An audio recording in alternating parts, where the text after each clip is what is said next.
All right, y'all, what's going on? All right. Dang, I meant to get on last night, but I was too busy, man. So I said, let me jump on tonight. Oh, man. Dang, I was on till like almost, 1 o'clock? After 1 o'clock on Saturday. Then I started to jump back on Sunday, man, but I was like, oh, man, I ain't got time today. Because I started to come on at like 11 last night, but I said, nah, let me hold out. Because I know some people want to get their thoughts on this crazy decision this past Saturday. But anyways, it was a good fight. I'll start off by saying that again, man. The fight was good. I'm not knocking the performance of the fighters. They did their part. They showed up. Um, like I said, this is always going to be a tough fight for Valentina. Grasso is always going to be a tough fight for. It's always going to be back and forth between these two. And in my opinion, like I said, I thought Valentina did enough to take her belt back. I thought she did. But yeah, overall though, these girls put on a great performance, man. They really did come in here and do their thing, man. Like skill wise, they didn't just go in here like brawling or anything like that, but like technique wise, technical. They was in there really looking for those openings. I like how Grasso was still utilizing her boxing and setting these traps on Valentina, but I like how Valentina was able to, still get these multiple takedowns and still adjust and still land these solid jabs and these hard left hands on Grasso. So overall, I enjoyed the fight. Like I said, for me, I don't have a horse in this race, but if you ask who I thought won the fight, I'm gonna definitely tell you who I think won the fight, and I'm gonna be honest about it and just tell you, hey, this is how I've seen it go. I didn't see a 10-8 round at all in this fight. Second round was not a 10-8. Fifth round was definitely not a 10-8. It was a close one decision by the former champ to me. But overall, man, let's go back and look here. This card was good, man. I mean, this thing had the vibe of a pay-per-view too. UFC Fight Night. This was probably one of the best UFC Fight Night cards of 2023. Well, let me see again. Hold on. Who was on this card? I mean, we had 4 WMMA fights, but hold on. I'm trying to pull up the whole card here because I know we had a few finishes too, and had me like, whoa. But even Lupi's performance, a lot of credit to Lupi for what she was able to do, man. She came in and went back to her wrestling, went back to her ground game, some good boxing, good punches up top on Elise Reed. I like Elise, but I didn't really think she had a chance in this fight with Lupi.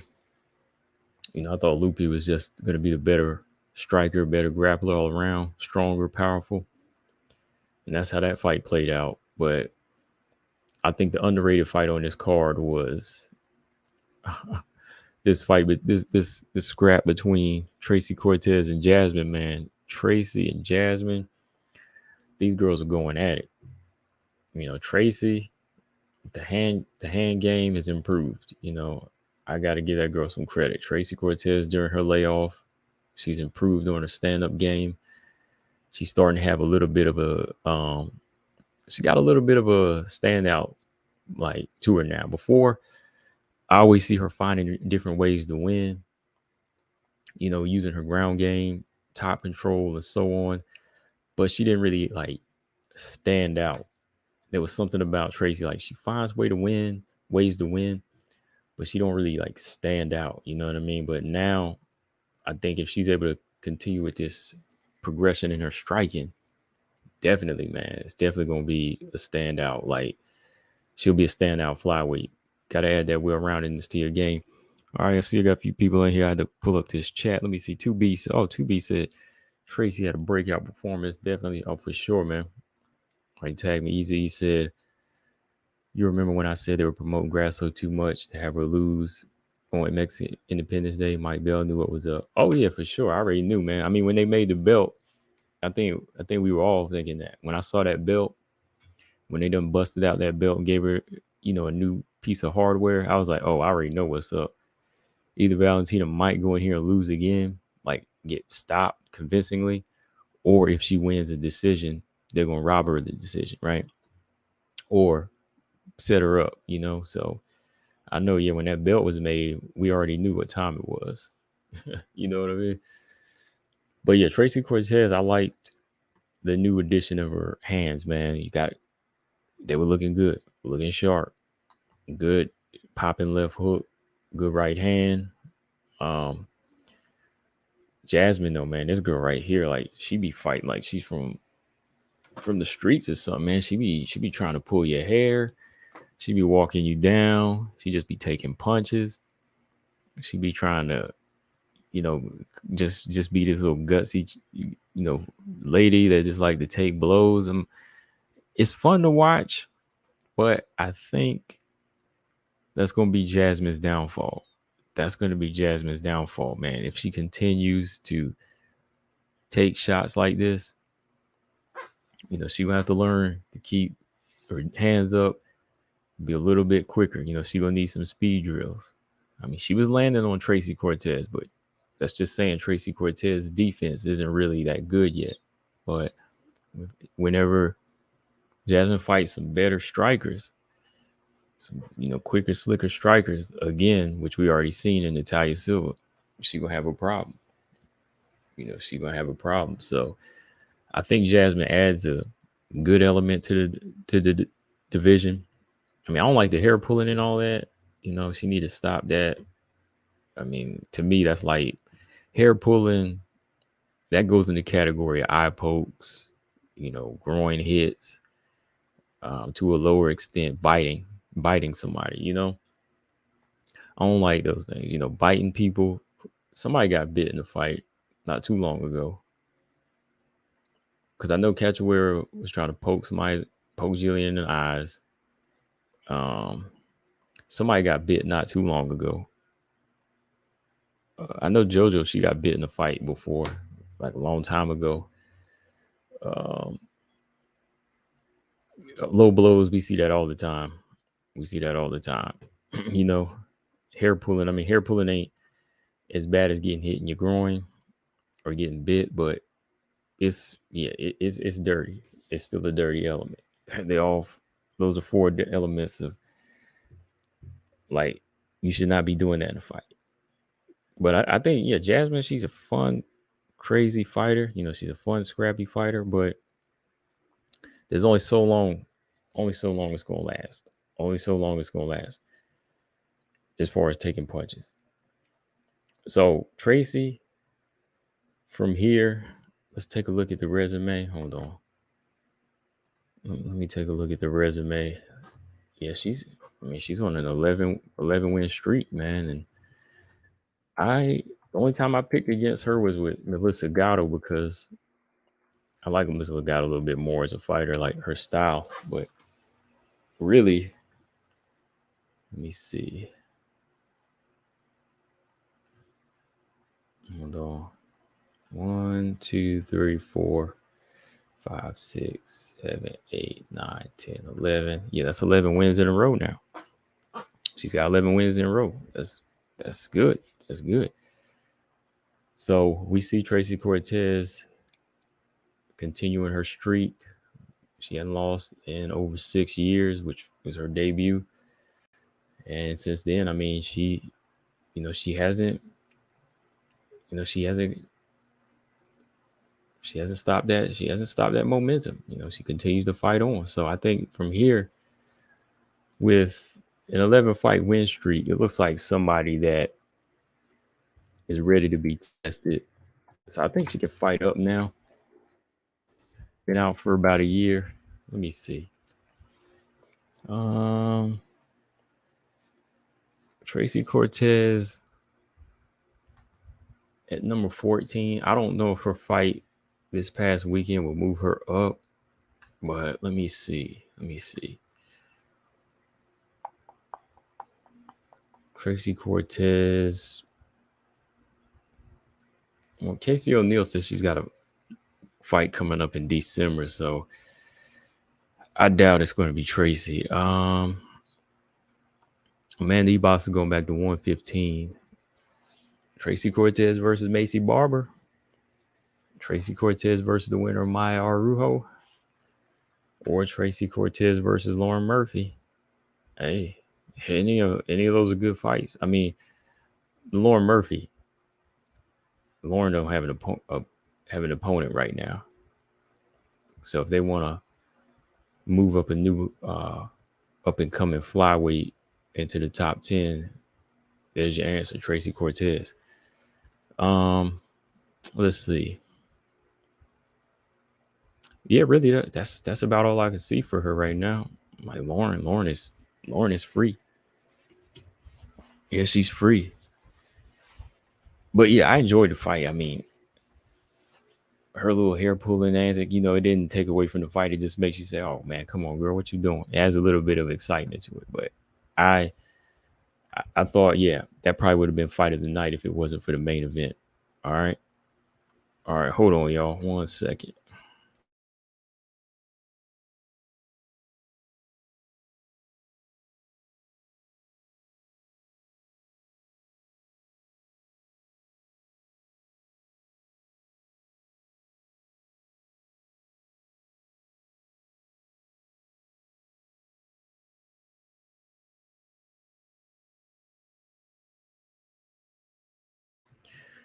All right, y'all, I'm back. Let me see. Let's see. All right, so I already talked about Josephine Knudsen as far as what she brings to the table. Right now, I think she's a good talent. Just has to put together those those knockouts. Start coming with some killer instinct. Yeah, Loopy. I think Loopy fighting. Let me see. Loopy needs to fight.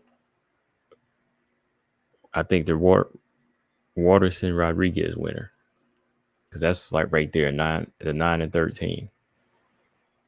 Unless does Ricci have a fight coming up? Because I thought Tabitha Ricci had a fight coming up. Because if Tabitha Ricci has a fight coming up, then that's a no-go. But if she doesn't, hey, that's a fight too. But I would go with Loopy in a Ricci fight though. Oh yeah, for sure. I would have to go with I would have to go with hold on. I would have to go with Loopy if they had matched up Tabitha Ricci with her. Let me see. Hold on.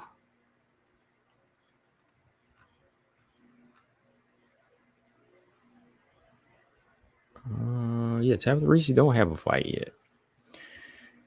Not since June.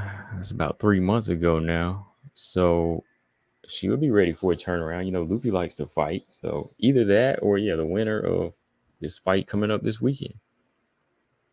Hey, it's there. That's a good matchup. Or Loopy Jillian Robertson. Nah, I'd pick Loopy in a Jillian Robertson fight. With the momentum right now, yeah, I would go with Loopy over Jillian Robertson right now. I think her striking would be a problem, even her wrestling. Let's see, Ebos and Pinheiro, they're fighting. Yeah, Tisha's still here, y'all. Tisha ain't going nowhere. She's not done yet. Paul, what's going on? He said, did you see Fatima Klein in Elise Reed's corner? Yeah, I did. Yeah, I saw her there. I was actually, calling it that night, and I said, "Oh, there go, Fatima Klein." Yeah.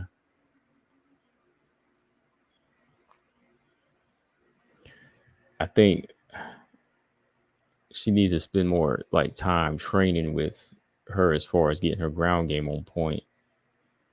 I don't know how long Fatima has been training with Elise Reed, but I think, she could really use somebody like her in camp as far as getting sharper on the ground, because every time she gets taken down, she's been in trouble.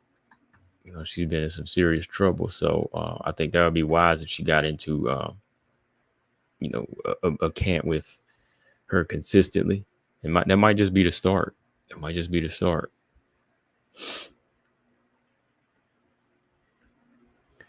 Okay, let me look at some comments here before we talk about this major fight here.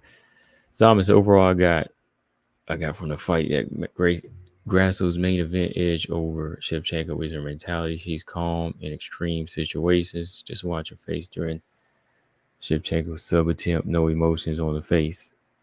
Yeah, she was calm. She was calm during that guillotine. Yeah. Easy to Valentina done fell to number 3 on the pound for pound. Did she? She fell? Let me see. Well, I thought she was always 3. I thought last week Zhang Wei Li was number 2 already. I thought it was always Alexa and Zhang Wei Li over the past couple weeks now. I thought Valentina had failed to number 3 for a little bit now. Oh, appreciate that 2 beats with a 5 spot. He said, for everyone who thinks that the 10-8 was BS, please read these regulations. I'll read them, but I still don't think it was a 10-8 round.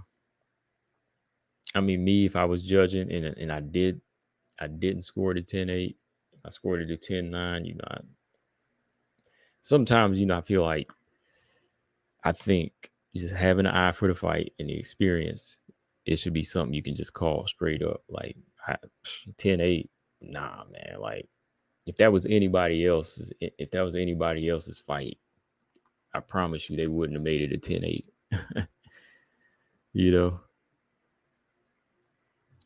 I promise you, if that was anybody else in this situation, they wouldn't have made it a 10-8 round. 6 says Shevchenko tried to play in the GSP point game and was trying to finish the fight. Hey, she won the fight, though. I'm just saying.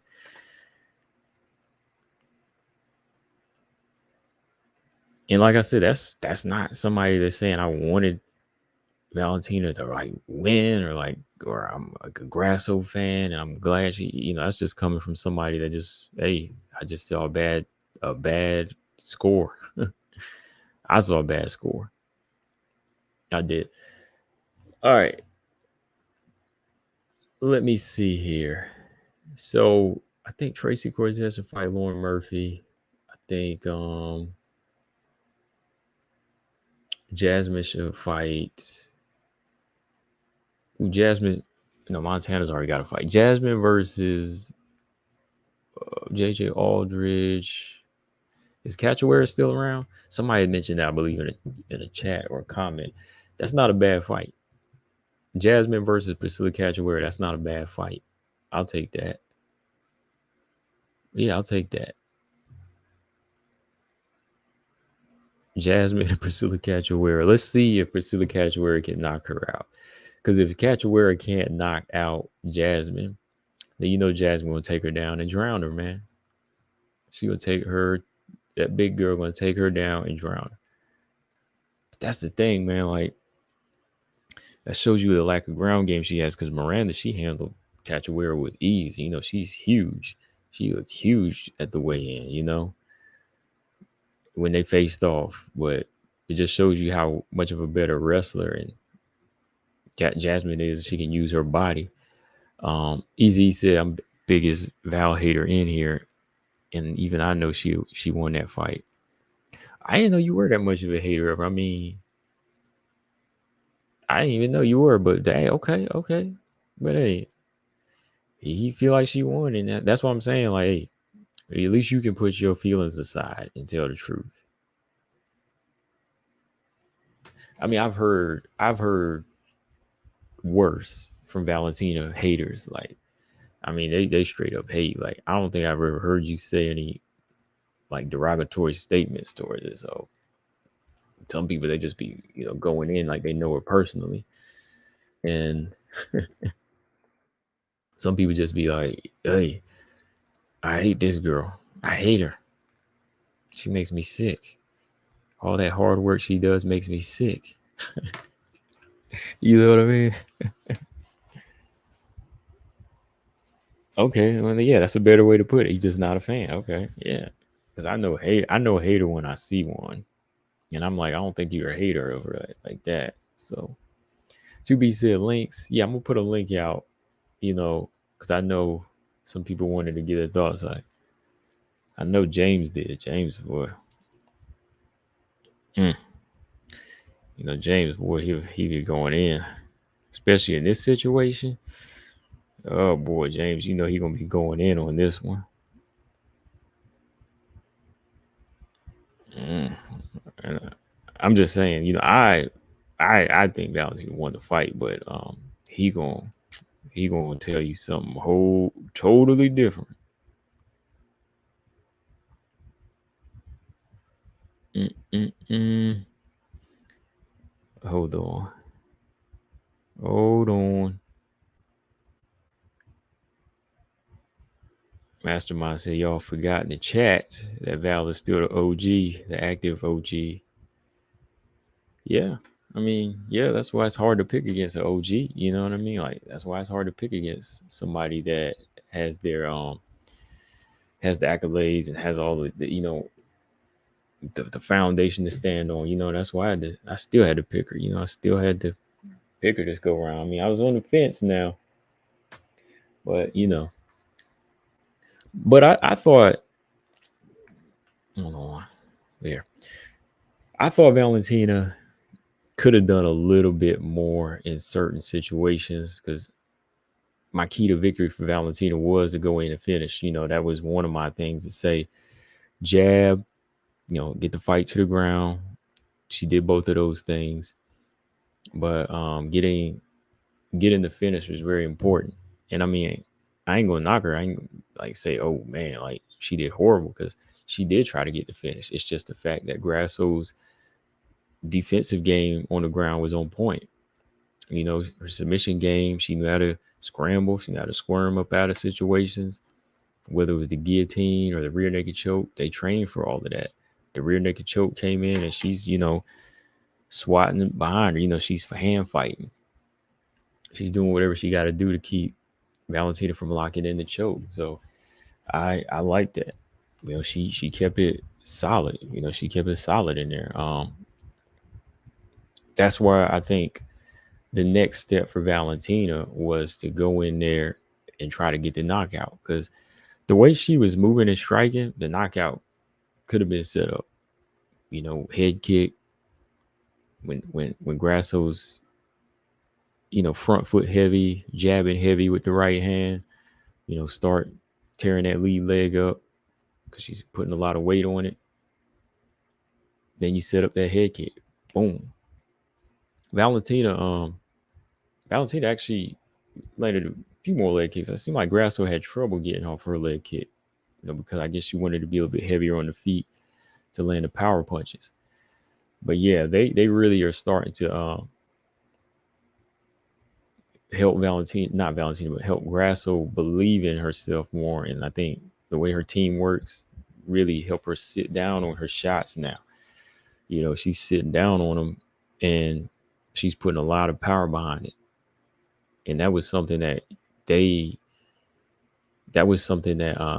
were able to build off of since the first fight. Because now, yeah, like you could see like the power difference here. Like when she would sit down on the jab, boom, she knocking Valentina back with them shots with that right jab. So it's making Valentina resort to the rangy fight, depending more on speed, or she's going for takedowns,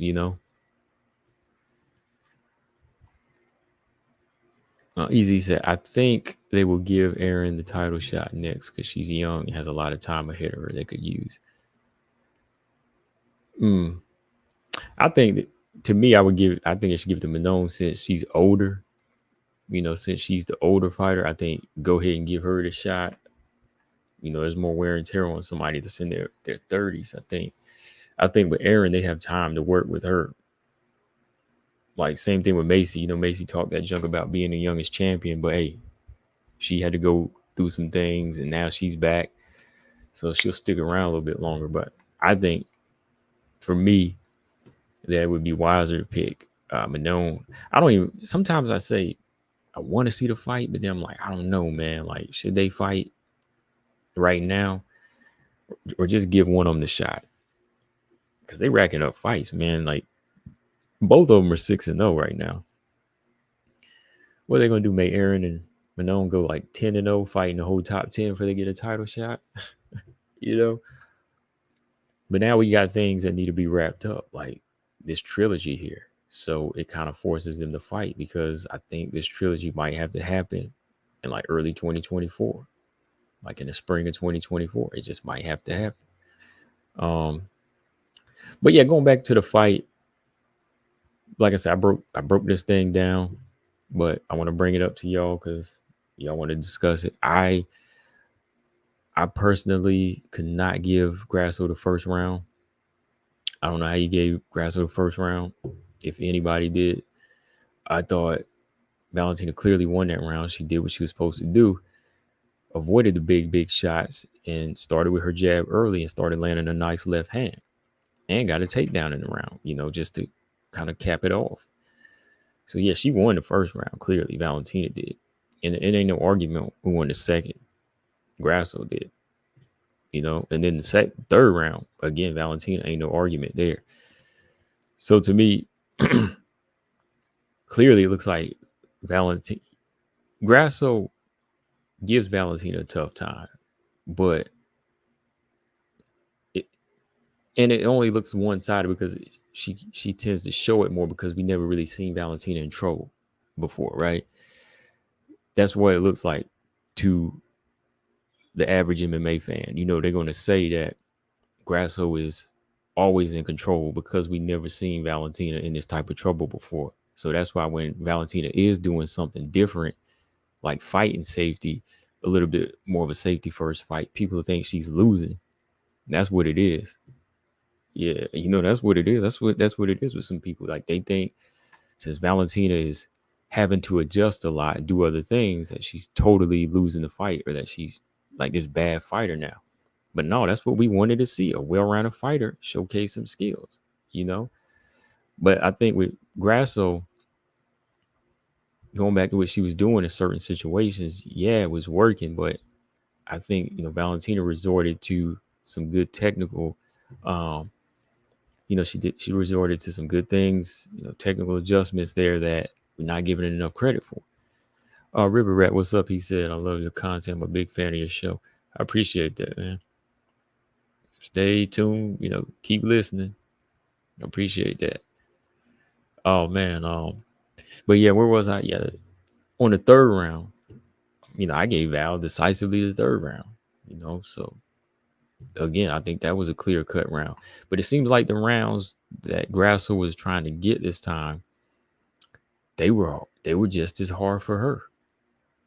They were just as hard for her. Like the cleanest round I could say Grasso did win was round 2. That was like her cleanest definitive round, you know. I think so.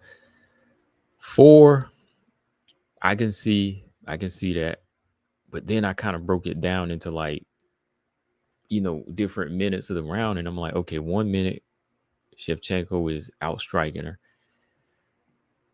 Then the middle part of the round, Grasso is kneeing her to the body, got her in a good clinch, and she's kneeing her to the head. You know, she's getting in some good shots.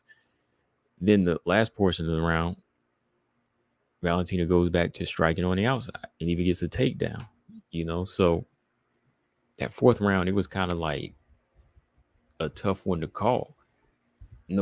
Nobody really had that round clearly. To me, 5th round though, Valentina won that though. I'm sorry, man. Like Grasso didn't turn it on until it was like a minute 30 seconds left in the fight. Minute 30 seconds left in the 5th round, and then boom, you know, she goes. Well, Valentina goes for that takedown, which was a big mistake, and that was the one thing I didn't like. Like Valentina a couple of times resorted to takedowns a little too quick. It was almost like a little bit too predictable even for her. Like not how she came in, but how her mindset was. Like it was almost like she read some people's minds and said, "Oh, maybe I should take her down more," and that's what I need to do.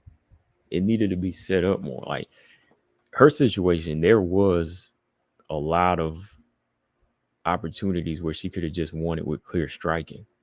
You know, she could have just won it with clean, clear striking.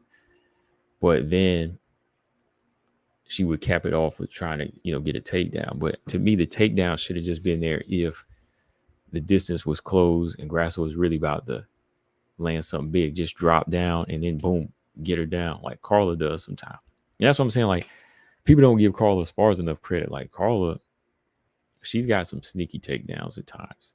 You know, she'll let fighters kind of gain this confidence, and then all of a sudden, she's on you.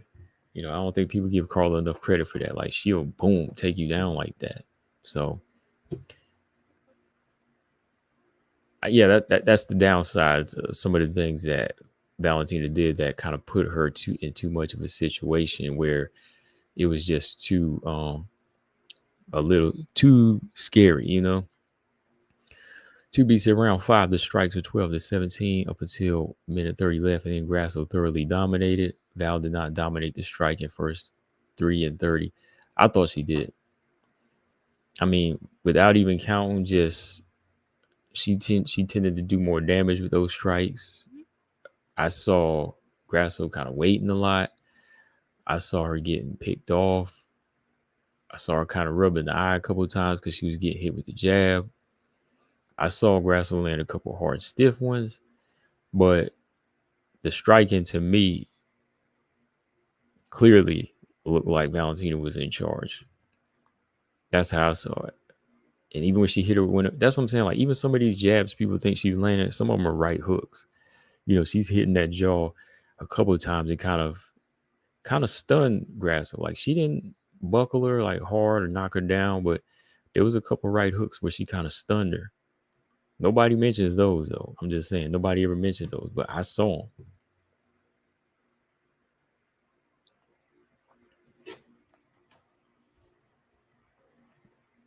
But where, what I want to know? Like, where's everybody at that was making excuses for Rose and her dislocated finger, man? I mean, Valentina broke her thumb. Why ain't y'all making excuses for her?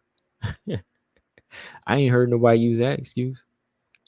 Where y'all at, man? Ain't y'all supposed to be taking her side too? Like, a bunch of people, whenever Rose dislocated her pinky, y'all said, "Oh, she can't win the fight because of her finger. If her finger was okay, she would be able to knock Manon out." Where y'all at now? Come on. I thought y'all supposed to say, "Hey, she broke the finger." She did say she broke her finger, though. Or fractured it or whatever, But Valentina still fought through it, She fought through the fractured thumb.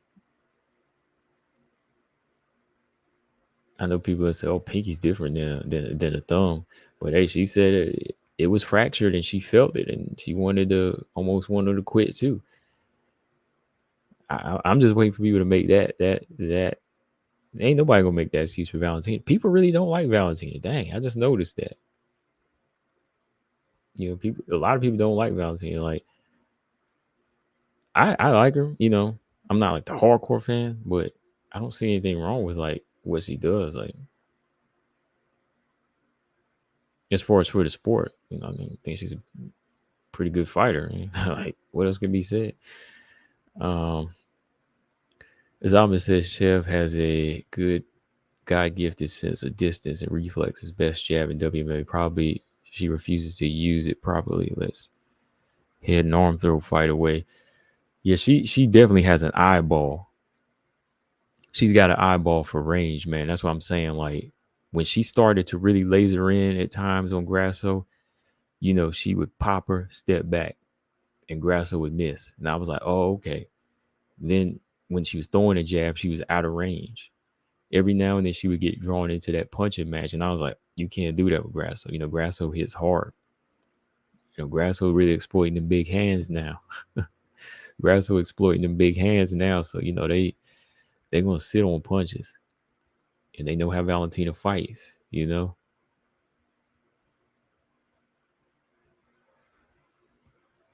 All right, Six said no excuses for Rose over here. I thought I heard one. I thought I heard you with one, man.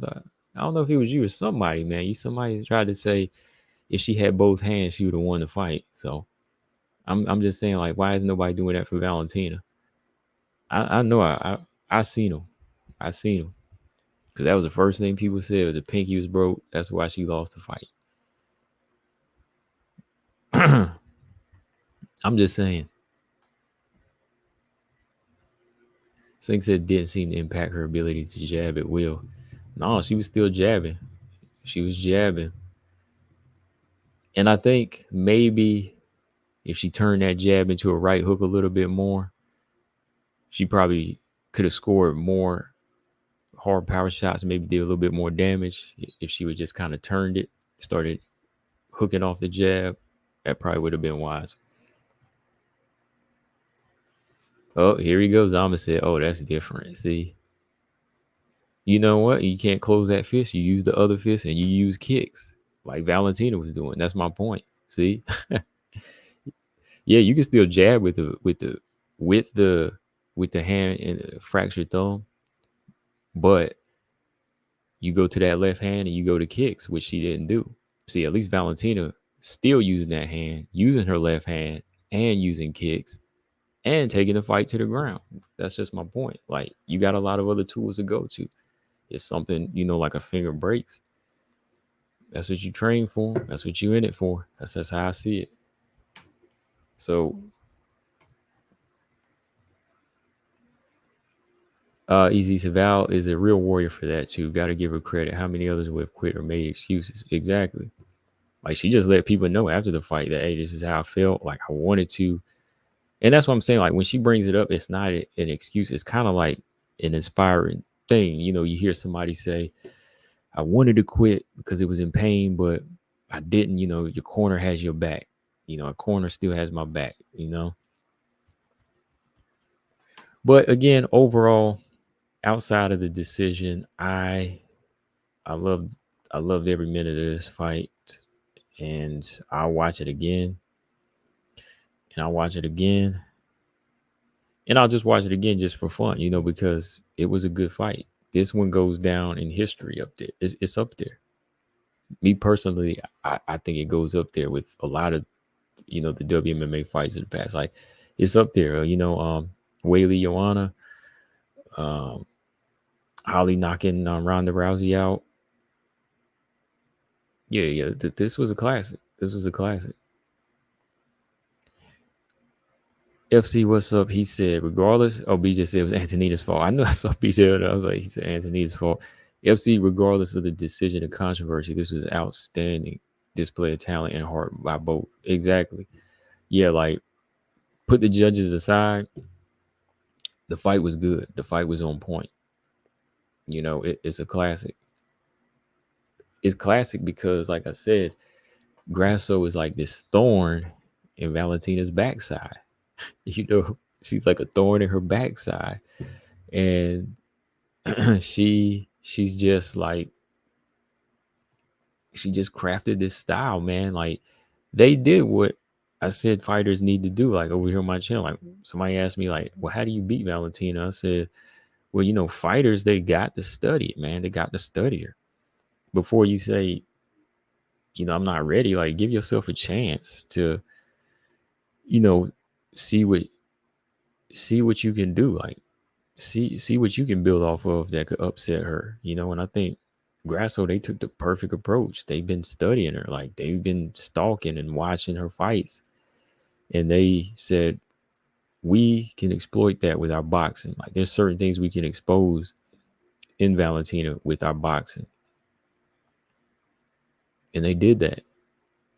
They probably thought back and said, you know what, Valentina doesn't really be boxing a lot. She does a lot of Muay Thai. Let's take a little bit of these traps, these counter punches, and this quicker footwork, and let's mix all that together. But let's study what she does too when she does these spinning attacks. You know, we got to get our timing down. So I think Grasso, they did a perfect job of putting it all together, but they knew they had to be well rounded. You just can't come in there and be one dimensional. Like Grasso's main go to is boxing, but as somebody who wants to box, you have to have other elements of the sport of MMA. You know, you have to have those other elements. Pure boxer just can't come in and start winning. Like I said before, Clarissa Shields, pure boxer like her just not going to jump in and start beating fighters. No, not like that. You'll lose. But a long-time boxer with long-time MMA knowledge will win. Sean Strickland, you know, Sean Strickland, what he was able to do to Izzy. Go back to Rose and what she was able to do to Joanna. You know, she took some of her boxing fundamentals and knocks out Joanna and beats Joanna, who's a quick, chaotic type of striker. You know, she's on her feet all day, which, you know, Rose is able to shut that down easy in the first fight. And you know why? Because it's somebody who wants to box, but they have the fundamentals of MMA. They're taking the right things from boxing. You know, not the pure stance, but you know, the sleekness, the footwork, the distance management, the timing, the traps. You can't turn your punch full over like a boxer either. You know, like Danielle Wolf was doing. You can stay in the pocket too long and get cracked and taken down. You know, so hey, that's what it is. Sink said, I don't think it does. She finished her last time and they took it to the brink. People can't hold the candle to Valentina apart from the last 2 years. People just looking for it now. You know, people just looking for a reason to bring Val down now. But to me, it's bound to happen. It's bound to happen. Somebody's going to come along. To be said, I remember a time when many people called Grasso a duck, and now she's walked out of 2 Valentina fights with a belt around her waist. Yeah, they did, you know, because there was a time that she wasn't looking like the fighter that she was, right? On top of that, she got put in this situation. I'm always going to tell you that too, 2Bs. Remember, like, this wasn't like she made the call out. A certain beast got injured, so Grasso was forced to take the fight. So again, that awoken something in her. So props to her for taking the fight. But sometimes it has to be that way. You know, some fighters don't like to make call outs. Sometimes you have to put them in the heat. And when you put her in the heat, that brought the best out of her, right? So when it came down to it, UFC said, hey, you ready to take this fight? And you probably said, oh. And you know, we already talked. I talked to people behind the scenes of Grasso. Y'all know, come on. They already talked about the confidence on the. It's all documented in this chat now. They said the confidence had to be built up. So what some of us were saying wasn't too far off the mark. Definitely not calling her no coward or anything like that. But there comes a time where you have to build that confidence up and just say, I'm ready now. You know? Easy said that was the first time Izzy ever seen a Philly shell, and it showed people hate on boxing, but if done right, it's deadly.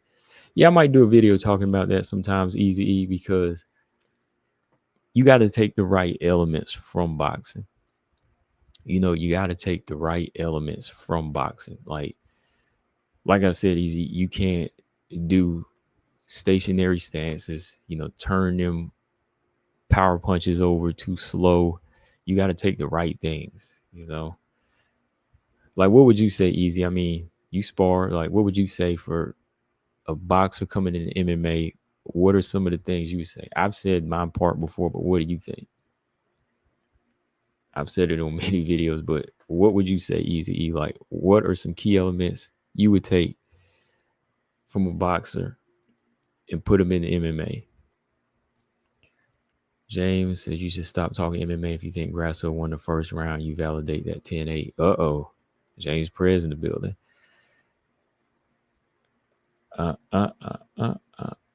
XA, what's up? He said 135 Val. I can't disagree. Oh yeah, I say 134 and 5 for Val. People mad at me. I say 134 and 5. I watched it twice and I said, okay, 4 was a swing round. I give it 4 too, man. If you want to give Valentina, no, if you want to give Grasso 2 and 5, fine. Then I'll give you 1, 3, and 4. Or I'll give her 1, 3, and 5. But enough of my talk here. X said the building, man. I don't know, man. Like it's obvious on what it's obvious, man. It's obvious. It's obvious, man. What the judge was out to do to me. All right, I'm gonna do something here. I'm gonna put this little call-in line right here, and we'll pick up where we were picking up off of fight night. If you got something to say about the fight, there you go. Don't make me regret putting that there. BJ. I'll call on BJ first because he's I gotta call my man BJ first. So hopefully BJ accepts the call first. Because I want to hear his thoughts first. I want to hear what BJ say.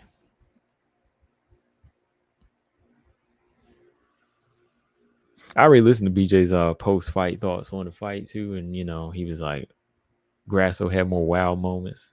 Okay, man, wild moments. I'm talking about winning moments, not wild moments. Okay, so Easy said, I would say you can't have a boxer stance in MMA. I agree 100%. That's the main thing for me. And you use their angles. Most MMA fighters don't utilize angles. I agree. Yeah, angles are important. And lighter on your feet, yeah. And I think, just the way you turn over your shots too. Evan, what's up? I think people would be less outraged with a draw if they did round 4 to be a 10-10 instead of ridiculous 5-10-8. Yeah, I might take that. I might take that, Ephraim. Like, if anything, round 4 was the round. That was the round. All right, I got 3 people already here. I don't see BJ in the building yet, so hold on before I pull these lines on. Hold on, give me 1 second. I think I said what I needed to say for the most part.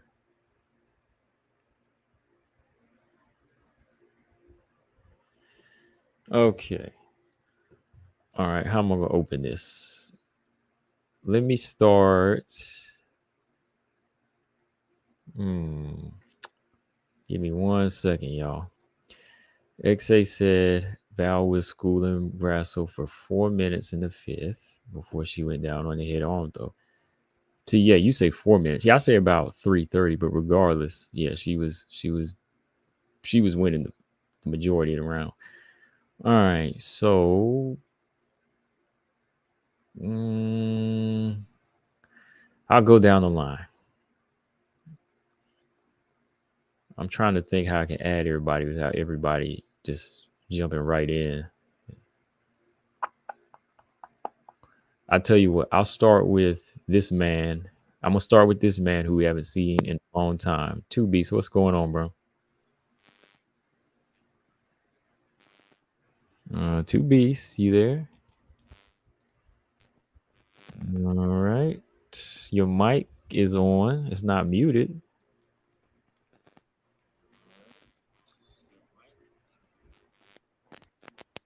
2 Beast. Are you there? He's got a headphone. Oh, there he is.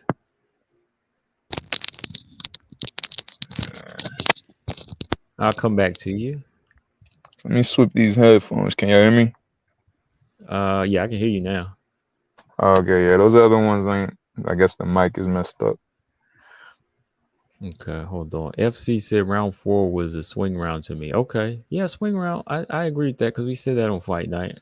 I do agree that was a swing round. So I would swing it to Val. Or you can swing at the Grasso. All right. In the meantime, Six, you there? Yeah. Yeah. Hear me? All right. Yes, you do. Six. He's You can hear me? unmuted, but I can't hear. You can hear Can't me? hear Can you a hear me? little bit. I want to know. Yeah, you real low. You can hear me now? Hold on. I'm gonna have to turn up volume on my side. Yeah, I can hear you a little bit. So let's Oh yeah, you're yeah. real low. I can't hear you at all, man. Yeah, you got How about now? You can hear yeah, me yeah, now? now I can hear you now. Alright. So where we got? Where we want to start at? Where we want to start at?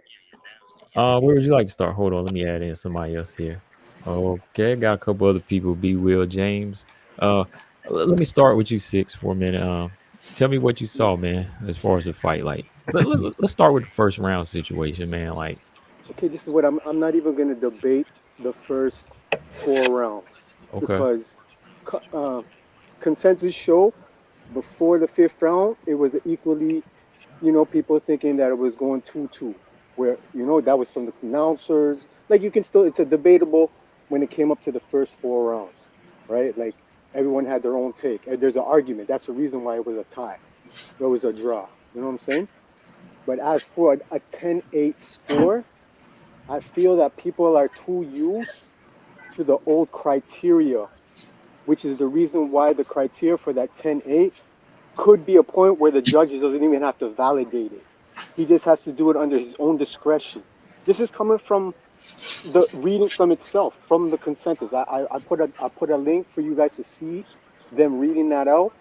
Bisbing also, Bisbing, all these valid Nevada State give fighters the criteria of what they're looking for, right? But even in Ariel Alwani's podcast, saying that some of these fighters aren't even informed of it. You know what I'm saying? You can tell by the hand where Valentino was doing the hand, like that don't even matter unless there's weight, unless you have weight on the ground. You know what I'm saying? But as for the 10-8, there's an example where you can be fighting, hit, um, you can be winning a striking, you can win the striking, right? But when it comes to being dominant compared to the striking in the fifth round, when it came to uh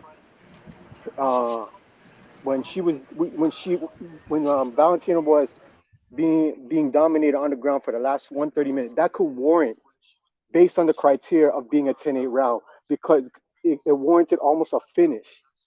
Okay, so that's why it's not it's funny how people won't warrant that, won't um um they won't point that out, but in the criteria it stands right now. They're doing that type of criteria because they're trying to get rid of they're trying to make the fights more fast paced, because a lot of these pop shotting fights, and you have a lot of these MMA fighters complaining about, crotch sniffers, just basically holding fights down. Like even if you watch the fight and you see Valentina on the ground, a lot of it is just holding position.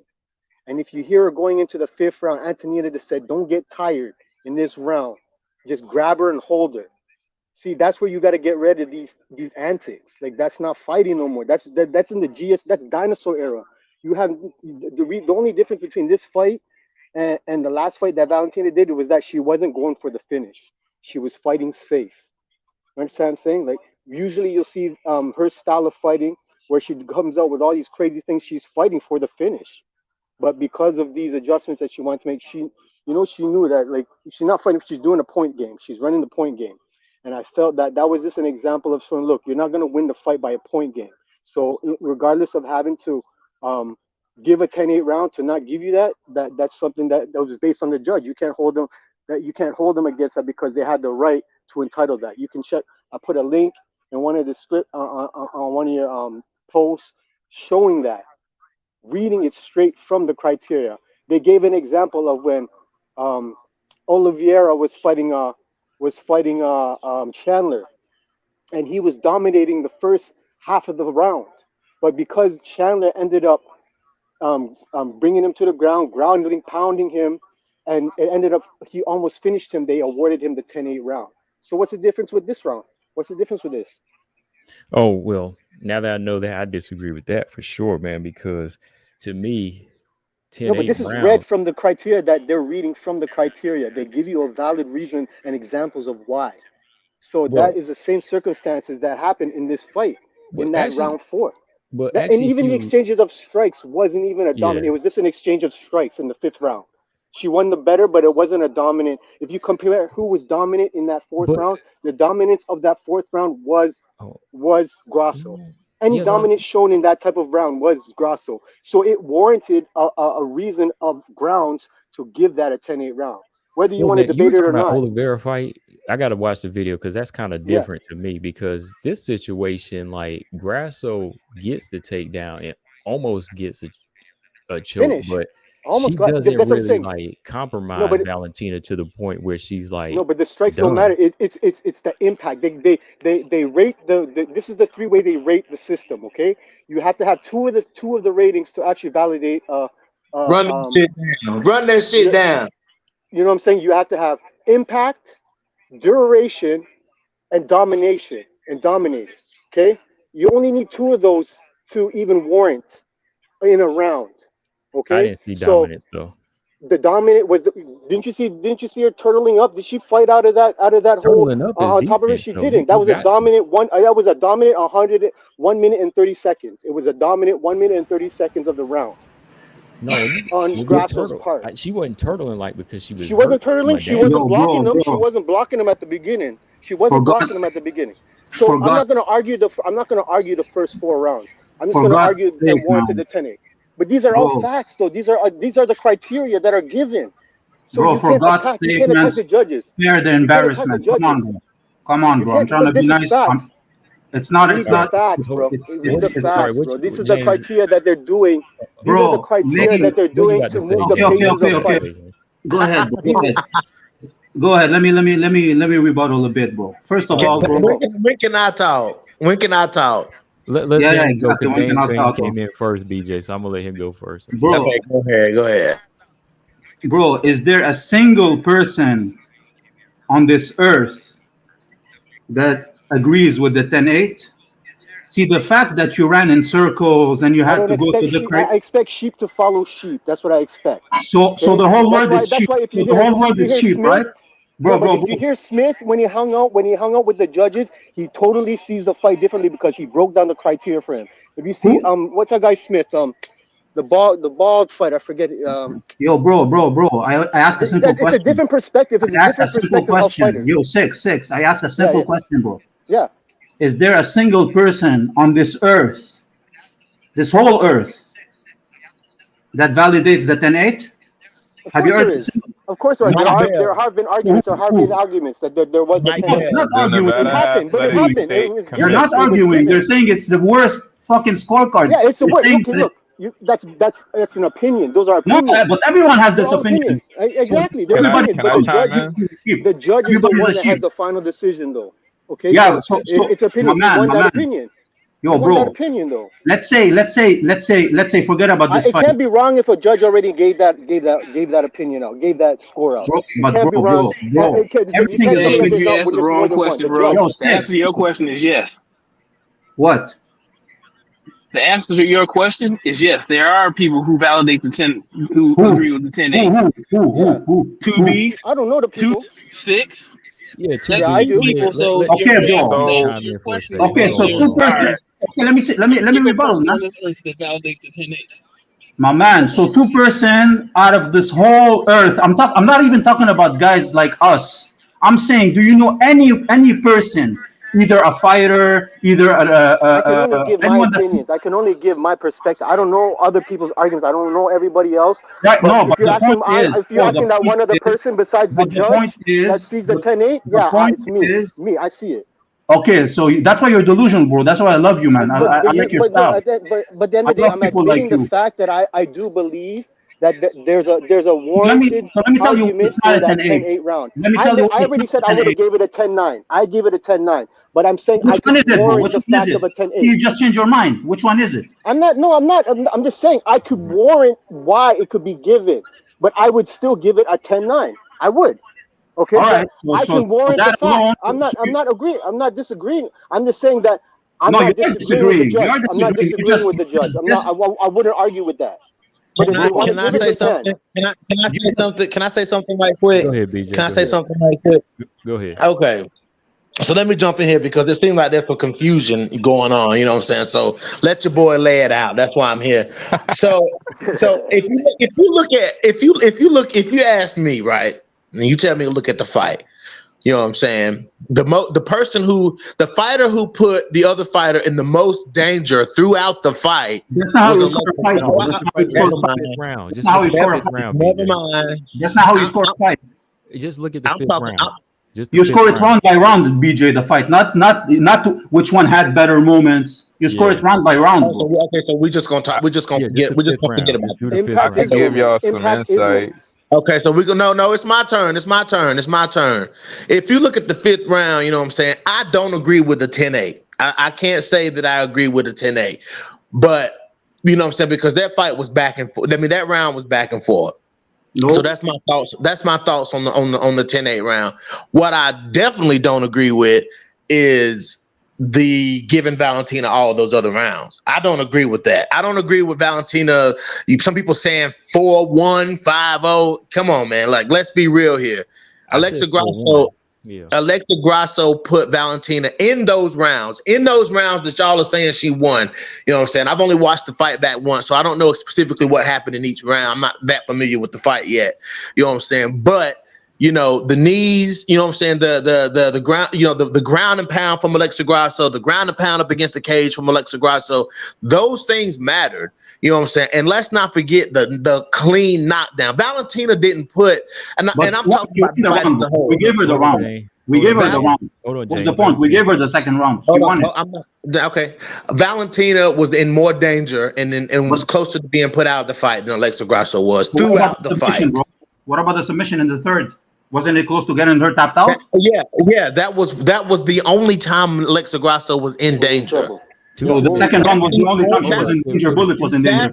Bullet was in trouble in the second and in the fifth round. There was a guillotine. The fifth one, she was not in trouble in the fifth at all, my man. There was two. Bro, she was hurtling up. Did you see submission? So what? That just looks bad on the visuals. That doesn't mean she's in trouble. Bad. Yeah, it looks bad. Yeah, that's the visuals. It's aesthetics. You're delusional. That's the point. That's the point. What are you talking about? That's what you're judging on. You think she was supposed to be tapping in the fifth? Hold on, James, hold on, man. Let me finish talking. Hold up. I gotta start muting some people. I'm gonna start calling on people now. All right, go ahead, BJ. Finish what you were saying. Yeah, dang. Before James, you know, James he gonna keep on muting himself when you mute him. That's what he does. Yeah, that's what I'm saying, man. You know, like that's the only time that Alexa Grasso was really. Those were the only time. How many times did we think? How many times? Think about when you watch the fight. Everybody, this is for everybody. Think about how many times when you was watching this fight, you went, oh, you know what I'm saying? Because Alexa Grasso was doing something that did not aesthetically look good for Valentina Shevchenko. You know what I'm saying? It did like when she got, especially when she got knocked, when she got put down, dude.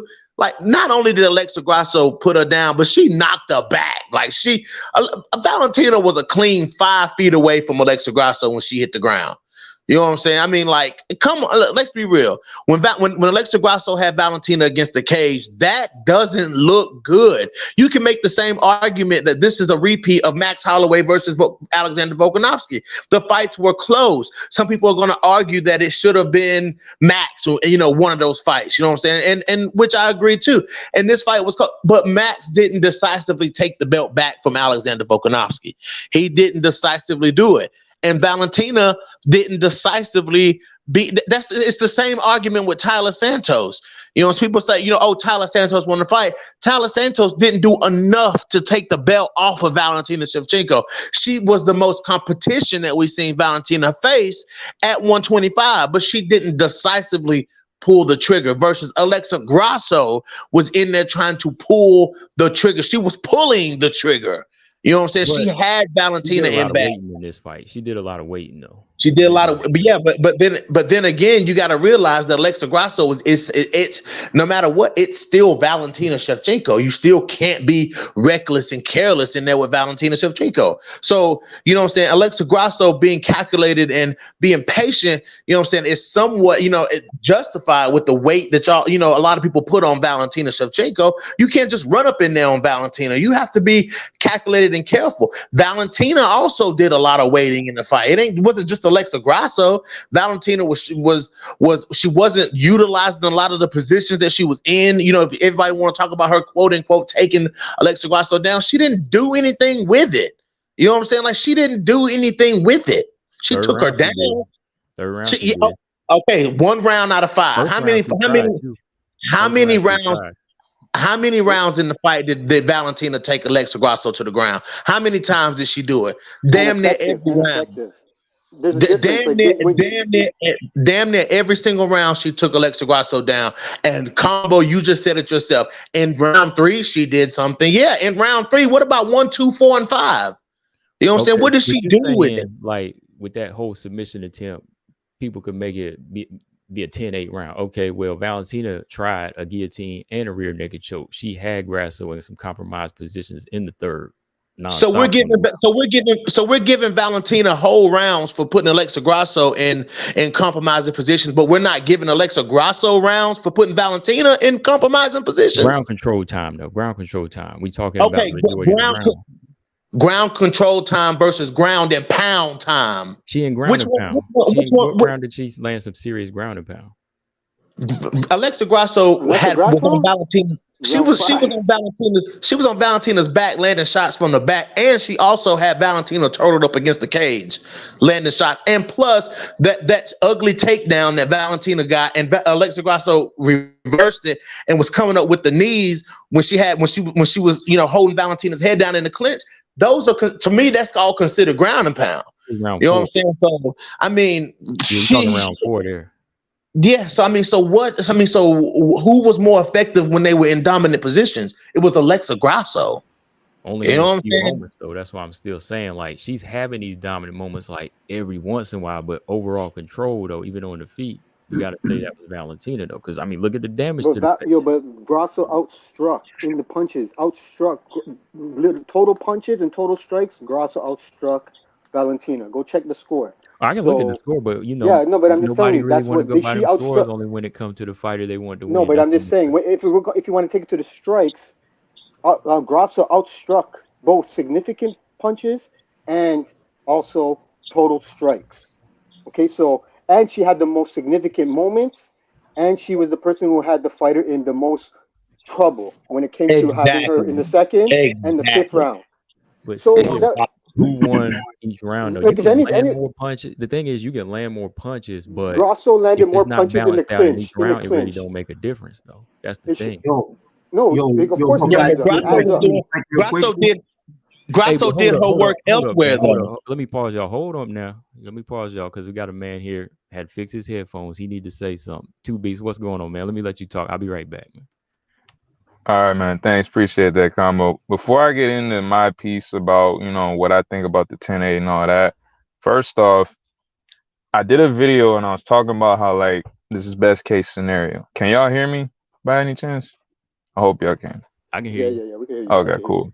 No. So, but pretty much it was best case scenario. And the reason why I say that, one, first and foremost, the fight was exciting as hell, delivered massively, right? Second, because of the narratives. The first narrative that everybody was talking about, oh, Val is overrated, Val is washed up, she's on the end of her, she's outside of her prime, she's old, da-da-da-da-da, and all this other type of stuff, right? So now Val goes in here and she loses this fight. Guess what happens? Knew it. She was nothing. She sucks. That all the fucking haters and all this, that, and other, they're gonna come in and say that, you know, that's gonna be the narrative, right? And obviously, there, you know, it may not seem like it. There are people who are huge fans of Valentina, myself included. You feel what I'm saying? And it's cool to me that yeah, you know, it's a draw. I guess people in their feelings about it, whatever, especially given the circumstances of the card. But to me, I didn't have to see my fighter that I like lose. I'm fucking happy with that based on the narratives that was coming in. Like, oh, she's washed up and this, that, and other. Look at Grasso's side. Fluke, the F word going all over the place. First it was the D word, then they moved on to the F word. We moving up in the alphabet. It's like everybody want to call that a fluke. Everybody want to be like, oh, Val was winning. Val's the better fighter, this, that, and other. But the thing is, the reality is you can beat a fighter that's better than you in one or more areas. You feel what I'm saying? Like, you don't necessarily. That's why it's not a matter of talking about who is the best fighter. It's about who wins the fight. You feel what I'm saying? There's plenty of fighters out there that have lost fights to people that they're better than. It's about moments.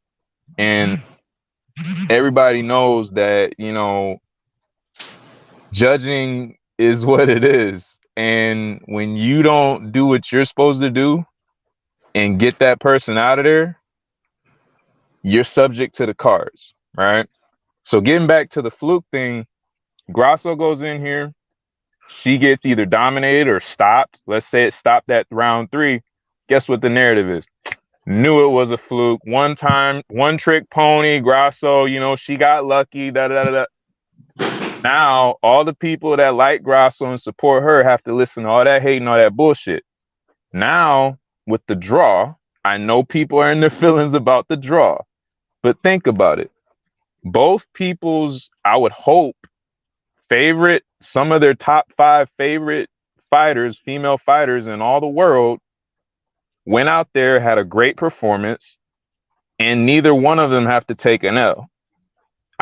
I get it. That's the way of the sport, winners and losers. But think about it. We had the Mexican Independence Day. You feel what I'm saying? It was a feel-good moment. Da-da-da-da. They made a belt for her and all this, that, and other. She gets to keep the belt. She doesn't get to claim that she beat Valentina the second time. You feel what I'm saying? And Val doesn't have to go with this narrative of, oh, she's past her prime. You got people claiming that she won the fight. So Valentina still maintains that status of, okay, y'all can shut up now. I'm not, you know, I'm still here, da-da-da-da. And then Grasso gets to still maintain her championship. But at the same time, I think it's fair that, you know, maybe she doesn't get the win. There's plenty of people that think maybe she didn't get the win, only 2 and 5. If you're on combo side, you could argue maybe only 2 was given to Grasso, whatever. But at the end of the day, I'm fucking happy. Neither one of the fighters that I love watching had to take an L tonight or the last night or whatever. You feel what I'm saying? So I think the draw was the best decision in this whole fight. The draw was the best because there's so much arguments between the two who won or who didn't, right? So it warrants a third fight. So and you can get a third fight of people that are amazing at fight. Like, now to address the 10-8 round before I, you know, give the floor back up. Come on. Look, man. I hear coach. Y'all could look at the rules yourself. It's a link. You could Google exactly Nevada MMA rules. Shit. And then you go to the government website. Now, I personally don't necessarily agree with the 10-8. And I was rooting for Grasso. I'm gonna tell you that right now. The reason why I don't agree with the 10-8 is because of the lack of the consistency. It's not because that round could not be scored at 10-8. It's because of the lack of consistency. If that round gets a 10-8, 2, 3, and 5 get a 10-8.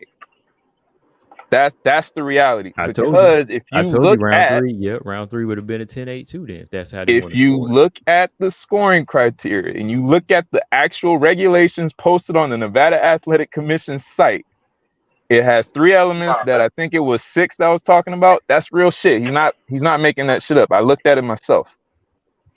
You have the dominance and the duration and the impact. Guess what? You guys know what the definition of duration is, right? It's literally a period of time. That fucking period of time could be 5 seconds. Okay. And we want to use that. I get. Listen. Go ahead. Let me let Coach chime in for a second here. We can definitely say round 5 then. Valentina, for the duration, for most of the duration of the round, she was actually winning on the feet for the duration of the round. If we want to use the word duration. Because duration to me Was that coach? a time period. A duration to me means time What's up, period, coach? right? Get him, It's coach. all it means is a period of time. Exactly. I mean, for the duration, I don't think it was a 10-8 round, man. I think if we're looking at what the card, you only need to have 2 But of here's those the thing. criteria to warrant the 10-8. You don't need all 3. Here's the thing, Coach. Two of them, Here's what I want to say. You only need if I could just get this last one in. factor in. Just this last point in. It was a ass whoop. That's what that means. So I mean, I guess we got to say round 3 was a 10-8 round. See, I guess that's what we need to say because round 2 and round 5 is a 10-8 round. Round 2 and round 5 for Grasso is a 10-8 round then. Yeah, so here's the thing that I want to say, and then I'll let y'all do whatever y'all want to do. At the end of the day, when it comes to the 10-8, they only say that duration has to exist. It just has to be present. The word present, it just means that it's there. The impact, the words that they use diminish your opponent's abilities. That just means make them less. If Grasso takes Valentina's back and quote unquote diminishes her abilities, and it happens for a duration that, I don't know, it could be a minute, it could be 5 seconds, it could be 5 minutes, it could be an hour, but they don't specify the time. And the problem with that is you have situations like this where now you got a judge like Mike Bell who decided to give that a 10-8, who was well within his rights to do so because they don't fucking specify the shit. You can be mad at Mike Bell all you want. You can be mad at him all you want, and that is your absolute right. And you would be justified in being mad at him because of the circumstances, but at the end of the day, he was within his right. Just like the other judges would have been within their rights to give a 10-8 round to 2 and 3 to the respective fighters that won. Because at the end of the day, it's not about the judges. It's the fucking regulations. They're juggling fucking chainsaws. I'm telling y'all this. Like, I get why y'all mad. I get why y'all mad. But please understand. Okay, I'm explaining the process to you in order to be a judge. Number one, you don't have to have any kind of athletic experience. Okay, that's number one. You got to take a course. Once you pass that course, they put you in some amateur fights. Okay, to let you judge those. You know, most of these judges don't even understand grappling positions. You know, most of these judges don't even understand that you can be winning a round purely if you're doing a submission for the entire round. Do you know most of these judges don't even understand, you know, how to even score takedowns? They have no idea. These judges, they have no athletic ability. So these judges don't know what the F they're looking at. And you, as a matter of fact, that is. Hey, now, and then I'm gonna let somebody else cook. And Robot, you keep running your mouth over there in that comment section. You a coward. You will not take a link because I know you're a coward. Okay, coward. And I'm calling you out right now. Take a link because I will smoke you. Okay, bro. Can I give my verdict on the fight for real, man? Like, I'll do it quick. When can I talk? Oh, BJ, okay, cool, man. This is my thing, man. Let me get around to James again. It's been a while since we heard from James. Hold on. Yo, bro. Anyone that gives the first round to Grasso should stop talking anything. By the way, Combo, I'm still here. This Brian. So I know. Be Will. Yo, Be Will. You want to go before me? I don't mind, man. Go ahead, bro. Go ahead. No, go ahead. Go ahead. All right. Go ahead. I'm eating anyway. Make a choice. Okay. I'll make it quick. The knockdown don't count. The first, listen, I'll go round by round. First round, clear round for a Bullet. I'm not even going to argue. Clear round for Bullet. Second round, clear round for Grasso. Okay, the punch that she landed that dropped her, they both landed at the same time. Grasso landed the better punch. It was a good knockdown, but I give more credit for the punches she landed after the knockdown against the fence. Those were the real punches that did the best damage for Grasso for the whole fight for me. All right, and but Bullet came back in the same round. Whatever took her down, but it's still a Grasso round. Third round, clear Bullet round. She had her in a submission, whatever, like a legit submission. Okay, clear Bullet round. No 10-8 for all 3 rounds. Round 4 and round 5 are the whatever controversial rounds. For me, it's simple. Round 4, it goes to the knees. She threw maybe 6 knees, maybe 1 or 2 missed. My issue is not the fact that they're illegal. They're legal. But it's illegal for me. Why? Maybe like 2 of them landed to the back of the head. And maybe 2 or 3 of them landed legit. So it's basically, that's what Grasso did in the 4th round. And she had the takedown. Bullet had another takedown, so it cancels itself. Mm-hmm. So basically the 4th round is judged by the 3 knees that Grasso landed, you could say, compared to the elbow that Bullet split her open with the elbow. And she landed a good right hook that partially wobbled her. Okay, this is the 4th round. For me, I give it to Bullet because I feel like those punches are better than the couple knees that landed. And like I already explained for the knees. The 5th round, bro, she was beating her up on the feet for 3.5 minutes. If Grasso was doing the work that Bullet was doing on the feet for 3.5 minutes, then Bullet made the dumbest mistake that she always makes, that she made in the second Nunes fight, the head toss. For some reason, she goes for the head toss, man, which never works. And then she went on the ground. Grasso did some ground and pound, but a lot of the ground and pound, Bullet was covering her up. Now, I agree that the aesthetics, but I don't give points for aesthetics. That's the thing, bro. I give points for what really matters, what really scores. The aesthetics wasn't good for her Bullet, how she was like staying on the ground. But she was, a lot of those punches, the ground and pound, were blocked by her gloves, basically because she covered her face with the aesthetics. That's why it didn't look good. But she blocked a lot of those punches. But still, Grasso landed still some ground and pound. Okay, now I'm gonna interrupt you like you interrupt everybody else. I'm almost finished. So well, he interrupts everybody else, so it's time for him to get we gotta let Brian. I'm almost finished, man. Brian get a go too, so let him finish. I didn't talk for the whole time. Everybody talked, man. I'm almost finished. So she did land some good ground and pound, and the submission for me, she was never close to tapping her. This over hyping it, DC, oh my god, like deja vu all over again, whatever. The submission was nowhere as good as the submission that Bullet had in the 3rd round. So I don't give, like, okay, she gets points for the submission, but it's for, so bottom line, the 5th, 3.5 minutes, man, she was whooping her on the feet. And the last 1.5 minutes on the ground, she landed a bit of ground and pound with the submission. For me, the work that Bullet did on the feet was better. Now, if you want to give one of the 4th or the 5th to Grasso, I'm cool with that. I'll be even more honest. If you want to give the fight to Grasso, for me, it's a reach. It's a bit desperation, but it's not like, oh my God, like impossible. All right? It's desperation for me to give her the 4th and the 5th. But bottom line, bro, this is why it's impossible for it to be a 10-8 round. I heard you talk about the length. It doesn't have to be long. So you're saying if someone has someone in trouble for 5 seconds, even though they can lose the whole round, if they have him in trouble for 5 seconds, it's legit a 10-8 round. Like in terms of it's a better duration than that. There's a criteria, but the duration it doesn't have a strong criteria. But 5 seconds they're not gonna cut that. It's just based on the judge. This is based on perception. The judge just has to do the full assessment. He has to do. But that's what I'm saying, bro. If you take the full assessment, yeah, the girl was losing her worst round on the feet, bro. She was making her look like an amateur on the feet for 3.5 minutes, and then she went. 12-17 ain't an amateur though. What's that? It was a good exchange between the two. 5th round, winning the exchange. 12-17. I watched every exchange in slow motion. 12-17. Go do it. You can see look at the stats, punch stats. So what are you saying? What are you saying? Was it close? Now what I'm saying is like 12-17 up until 3.5 minutes. It was exactly about 1:30, between 1:30 and 1:33-ish when Valentina, and it wasn't to defend Valentina, she didn't just go for the headlock toss. What happened is she slipped one of Grasso's right hands and ended up in that position.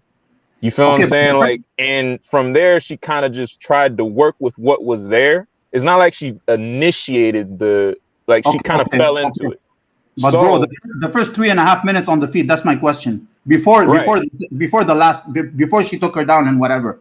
Right. It was close on the feet in your eyes. It was close on the feet. It was competitive on the feet. I disagree. Now, here's the thing, though. There was the better shots on the feet for 3.5 they're the minutes. better Not shot. doubtful. But that's the there was point. not a point where Grasso was close to being finished in those No. 3.5 minutes. I'm not talking about that. I didn't say that. I said she did the better work on the feet for 3.5 minutes, and then the last half minute and a half, bro. It's impossible to give her a 10-8 round. Now, if you want to go. Hey, James, Well, it's not impossible because the rules specifically say. The rules specifically say. My man, anybody with all right, hold on. Yeah, go ahead. Talking. Hold on. The rules specific. Hey, what you got to say, Coach? go ahead, man. No, go ahead, I Coach. was I'm trying gonna to say, calm them down so you can talk. What you and I need to start saying, James, but the mathematics would show, not the records. We need to say, but the mathematics would show 10-9 means the bullet wins. But the mathematics would show. That's what we need to say. Because we all here talking about all this, whatever we're talking about. But literally every top analyst out there said that the 5th round was not a 10-8 round. Daniel Cormier said it. Michael Bisping said it. Joe Rogan said it. I'm sorry, Joe Rogan. Can't say that on Combo Channel. Sorry about that. They all said that the round 5 was a 10-9 round. So I don't know. I mean, do we need to tell them about the Nevada State Athletic Commission? If you look at it, you see, we're bringing it back to Michael Bisping breaking it down. But look at his breakdown of a 10-8 round. Look, and then it bites his word on what he says right now. Okay, so even that, it's just a heat of the moment type of thing. But in reality, the committee, it's in the facts. It's there. Like, even the strikes. When you want to talk about striking, you know that Grasso won the striking match, outstruck Valentina both significantly and regular strikes in total. So if you want to take it to the strikes, like the numbers are there. Bro, most of those mathematically on the strikes. Most of those strikes are but it doesn't matter. No, but and in the clinch, and in the legs. It was the legs and the second round. That's in the second round. That was a good sequence. That's how she won the strike. If you look at the whole fight, who was doing the better work on the feet, bro? Be honest with yourself, man. It was an exchange. Valentina only won the headshots. She was getting more popping headshots. That was her plan. Her plan was a point scoring game. Tap head. When you point score, man, okay, just question. How you point score, and the girl leaves with a fucking black eye, bro? How you point score, bro? How was it a tapping? There's a lot of fighters that came out winners with all fucked up face and everything. Look at Forrest Griffin. Look at fucking Aldo. All these guys came out with a fucked up face, but they. Bro, you're saying she just jabbed her? Look at GSP and Hendricks. Look at GSP and Hendricks. He came out with the win. Look at his face compared to Hendricks. No. But you're saying that basically he said the black eye, and you're saying those don't matter. The significant. Okay, I understand. I'm not talking about this for the judging. I'm just talking about this for what you said. You're trying to make it seem like Bullet was playing it safe and tap like Chukagian style. Like Chukagian, bro. She landed some clear right hooks from the face. That's not the real Bullet. Clear shots, man. That's not the real Bullet that we used to see, where she was dominating her fighters. No, that when she dominates a fight, no one said she dominated. She's not going for the finish. She wasn't going for the finish in this fight. Can I say something? Go ahead, BJ. Can I say something?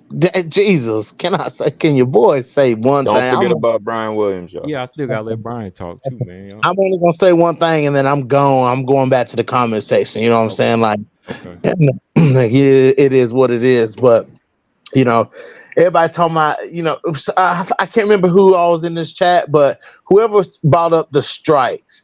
You know what I'm saying? Like, that's the biggest crutch that everybody fell back on in the Tyler Santos fight when people were trying to prove, when people were saying Tyler won, people were falling back on reasons Tyler lost the fight. And it was because of the biggest fallback was the striking. You know what I'm saying? And now we have a situation where it's another close fight with Valentina Shevchenko, and she was outstruck. The thing that seems so hard for people to accept is the fact that Valentina can't beat Grasso. She just can't beat her. No, bro. She already beat her. It's the judge that screwed her. What are you talking about? The judge screwed her. What are you talking about, bro? What are you talking about? She already beat her. James, you've been talking all night. Be quiet for a minute. Let me talk, please. She already beat her, bro. State facts, man. State facts. Can I talk, or you gonna keep interrupting me? Go ahead, Because BJ. You talk. Go ahead, BJ. this been the James show all night, James. Let What are you somebody else. talking about, bro? I was quiet for like 10 minutes. Anyways, like I was saying, Valentina didn't do enough to take the belt off of Alexa Grasso. I mean, it's just plain and simple as that. She didn't do enough to take the belt off of Alexa Grasso. You know what I'm saying? Everybody's so used to seeing Valentina dominate, and then when she got somebody in there that is offsetting her skill set and this and that, like it's just like, oh my God, like oh no, she lost. Like I mean, like she still lost. Like that wasn't a. You know what I'm saying? For you Valentina fans who love to see her go in here and dismantle people, she can't do that to Grasso.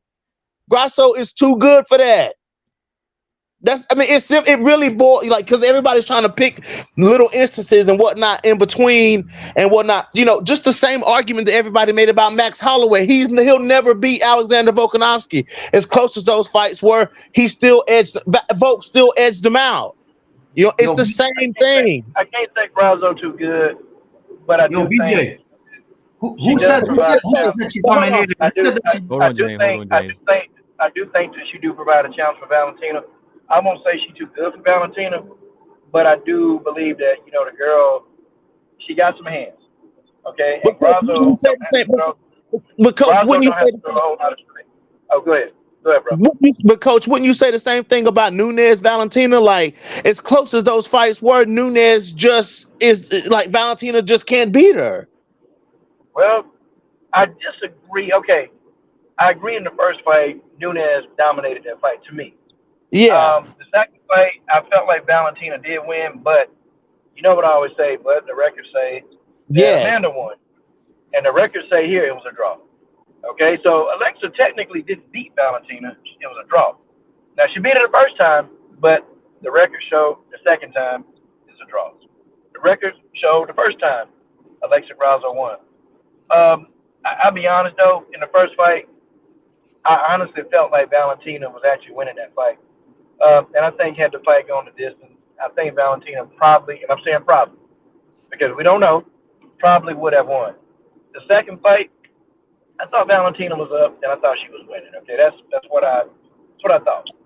Because I'm gonna tell you, when you're looking at when I was watching the fight, and guys, I kid y'all not, when I started looking at the strike count, like when I was watching the actual fight, and I gotta pull it, I gotta find it. They said Valentina landed more. Okay, more significant strikes, more total strikes on the telecast when you watch an actual fight. But then you go online, all of a sudden, it's Grasso landed more, and I watched the fight again, and I'm trying to understand how did that happen, because in both times I watched the fight, I counted Valentina landing more strikes. Okay, with the counters, I don't know what they were counting, BJ. I don't know if they was counting like the attempts, some of the pity pack strikes. I don't know if they were really legit counting those. Okay. Hey, coach. But I honestly felt like Valentina was landing the more, I'll say, except for round 2 when she got dropped. I'm talking about, man, Alexa caught her and shit, man, she sat Valentina ass down. And, I'm sitting here like, oh, shit, this fight finna be over. Oh, yeah, this fight finna be over. But damn it, Valentina shook her head and recovered, man. I'm going to say this, and I'm going to let somebody else have a microphone. Guys, I'm not being funny, okay? I've been saying this for the last year. Okay, I've been saying this. Now, I told y'all that Grasso she's been taking a lot of damage. Early in her career, man, this woman ain't been able to take that kind of damage, man. Hell no. Not like that. This woman took some damage. I'm talking about this woman ate Valentina best shots and kept walking forward. Now, I'm going to tell you something. I don't know if this woman is natural. And I'm going to say that. I'm going to put it out there. And I don't care if people are going to get on me about it. I don't care. This woman not natural. Valentina broke her damn head on this woman's big-ass head. And her head done got bigger. Okay? This woman, Valentina, broke her head on this woman's head. Hit her with everything she got. Alexa Grasso looking at Valentina, walking straight ahead. Guys, some of them shots would have hurt a lot of people. Grasso was cut up. I don't think she was hurt. This woman felt no pain. She kept walking forward, y'all. And I'm sitting here like, what the hell is Grasso made out of? Valentina kicking this woman in the body. Them body kicks, man, was nasty. Alexa Grasso ate every single shot, y'all, and walked forward. Now I'm gonna tell you, how do you beat somebody like that? I'm talking about legit, unless you're a wrestler. That's it. A well-rounded fighter is not gonna beat this Grasso chick, man. Not how she jacked up. This woman jacked. You look at this woman. No, she's not, coach. BJ, this woman is jacked. No, she's Look not. at the photograph. Look at combo photograph, BJ. Let Brian Williams talk, y'all. Yeah, Brian, what you got to say about this? This woman is jacked. She jacked, BJ. Love The you, woman coach. got hit in the head. BJ just kept walking forward, BJ. Love you, coach. But you on one right now. Tell me, BJ, this woman was not walking forward. She ate Valentina's best shot, BJ. You tell me that, BJ. Canelo beef. She's eating that Canelo beef. Grasso back down and did she walk forward? Listen. That question, Coach. BJ Johnson. Oh, go ahead and answer, BJ. Then it's my turn. He just dropped out. Go ahead, Brian. BJ Johnson. Somebody BJ dropped tell out, coach. me, BJ dropped out. Did this woman back up? No, she back didn't. up? Yes or no? No, she didn't. But coach, Come on, man. look, Coming up, man. Come on. No, this woman knows something. I've been waiting about 30 minutes, which is cool. And I promise I ain't gonna keep y'all because I'm gonna pare down what I got to say. But to your point about Grasso being on something, coach, it don't even show in her body, man. I can't see that. I can't see that. She just knew. Grasso just knew based on her game plan she couldn't back up from Valentina. You gotta keep in Valentina's face. That's what her game plan was. That's why she didn't back up. But also on that, who besides Lauren Murphy has Valentina ever hurt with her hands? So, she's got snap and that, but Valentina ain't known for hurting people, for wobbling people with her hands. Facility catcher. Hold on, Coach. That was Brian Williams who said that. That wasn't me. That was Brian Williams who said that. I still need a BJ Johnson to answer the question. BJ Johnson answered. I don't think she's beefed up. I think that, when Grasso was at 115, she was a little more frail, but Grasso's, she's the prime example of making to a new weight class. So, and Valentina ain't nobody. Valentina ain't no knock. Now, if it was like Macy made Alexa think twice. Man, did you see what she did to Priscilla Catchaway to BJ? Come on, man. Yeah, but look how Priscilla Catchaway is a stationary target. No head movement, no defense. No, she turned that one bloodbath, bro. She turned because she kept hitting her. And it took 200 strikes to get. It took 200 strikes in that fight, and Valentina didn't draw blood for strike 192. You crazy? You were drawing blood. Man. I'm just playing, Coach. Okay. All right. Now I told y'all. All right, you kids have had your fun.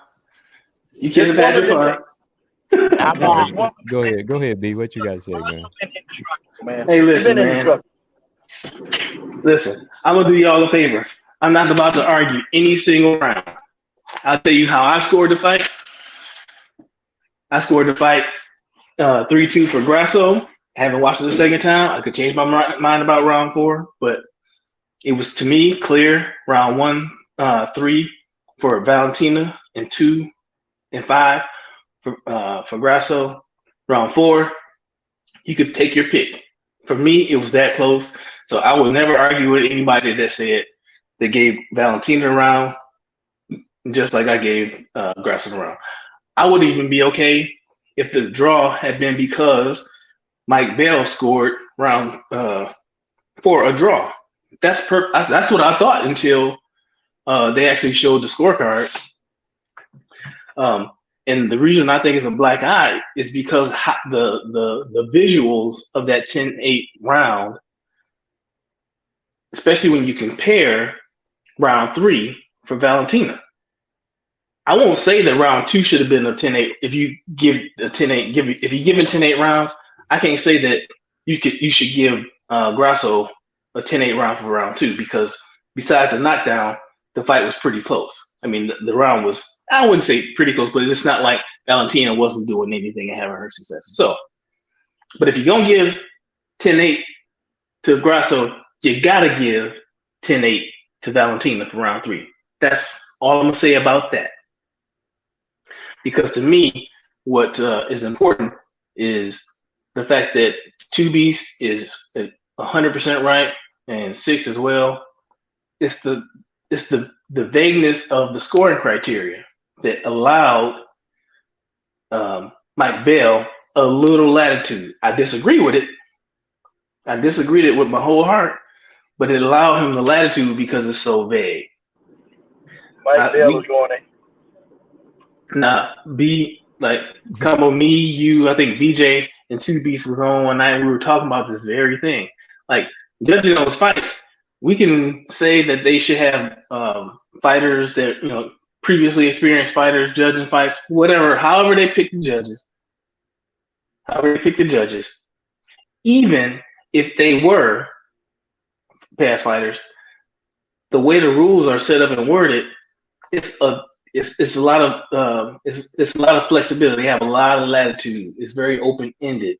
And so it's a really difficult job when you look at it, because unlike the Weasel, the judges don't have the advantage of multiple viewpoints. They don't have the advantages of slow-mo and instant replay, right? So however they see those strikes, they might not necessarily see that a strike that didn't land, a strike that landed, they might not necessarily see that it landed. They might see a strike that missed.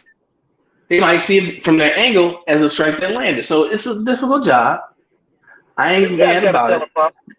But well, they make that's true. But like even us watching it in real time, like Six was saying, like if you look at there was a report where I even screenshot it. If you look at the fighters and MMA media, it's all like it's split right down the middle about how they saw this fight. So for me, I'm not mad about the draw. I don't like the way that the draw played out. I don't like the 10-8 being the fact that they gave that made it a draw. Because for me, if Mike Bell scored round 4 for Valentina, then Mike Bell should have scored the fight for Valentina. Because I just can't even agree with the 10-8. I can't agree with the 10-8. Let's think about unless you give Valentina 10-8 for 3. That's for me. It's real simple. It's real simple. You gotta think about the Macy Barber. What's her name? Macy Barber and Andrea Lee. Miranda Maverick. Oh man, Miranda Maverick. When y'all think about that fight, what's the first thing that come to mind? Bad judging, right? Yeah. So that judge that helped, or any of the judges that helped give Macy Barber that win, right? They still got their jobs, right? Mm-hmm. They shouldn't. People think they shouldn't, but they still got their jobs. They still got their license. They're still able to judge. You know why? Because of the fucking regulations. You're giving people the power to say yay or nay to a fighter and be like, up, I think you won this round, or up, I think you won that round. And it's like when we say, oh, this person's landing the better shots. Is it better because the head snapped? Is it better because of the technique that was thrown? Is it better because of the lack of technique and it was just brutal? And it's like there's so many different versions of better.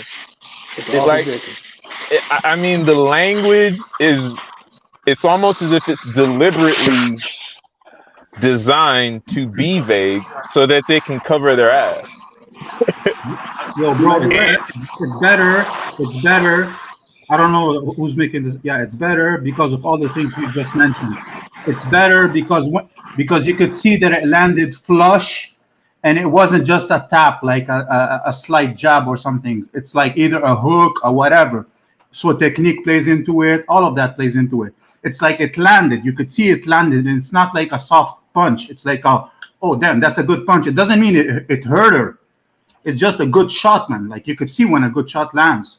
And what And I'm James, saying, yeah, go ahead. everything that you said was an amazing point. Like it's better. It landed. Like everything you said made perfect fucking sense. But guess where that doesn't exist? That all that language, all those words you just said, it is not in the fucking regulations. Okay, I understand. It's just, right? that's the problem. We all have great arguments, but they need, you know. But the thing is, why are we going exactly by the regulation just for this fight when we use the same criteria as I'm talking about for all fights, bro? Like there is no way in hell you can give it a 10-8 round. So that's the point. You're going to the regulation to the T to try and justify this round, bro. That's the only round. That's not what he's doing. I'm not talking about you. Bro. Name another fight where they got a 10-8, where they got a 10-8 in this type of round where, bro, it's like a coach said before, man. When I said no one agrees that it's a 10-8, I'm talking about the whole MMA community, bro. Everyone online. Is there a single person that is like, yeah, that's a 10-8 round? The whole MMA community. I don't see a single person, bro. That alone, either everyone is dumb and delusional, either something is wrong, bro. And you know what I don't see a single person doing, aside from myself? What? Going online, putting up a simple video saying, look, everybody's up in arms about this 10-8. Let me go to the source and see if this qualifies as a 10-8. So I can go and bash Mike Bell just like everybody else and be like, you corrupt son of a bitch. Why would you dare give this fucking round a 10-8? But I don't see that anywhere. I don't see anybody online going and doing their homework and be like, okay, was this a 10-8? Well, they usually don't give 10-8s like this. Absolutely. That's a great argument. They usually don't give rounds like that 10-8. But are they allowed to? Absolutely. Says it right there in the fucking rules. Yo, if you look at the Nutson fight, if you look at the first fight of that card, that same judge gave that fight all 10-8 rounds to that Nutson and Joseph and what's her name? That fight too. Yeah, all 10-8, 30-24.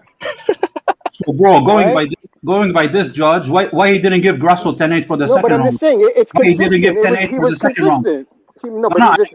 He's not consistent. He was doing. I'm just saying he was doing that same shit.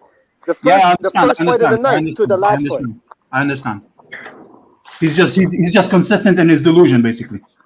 Yeah, but guess what allows him to have that delusion? He has an argument. He has an argument to do it according to the regulations.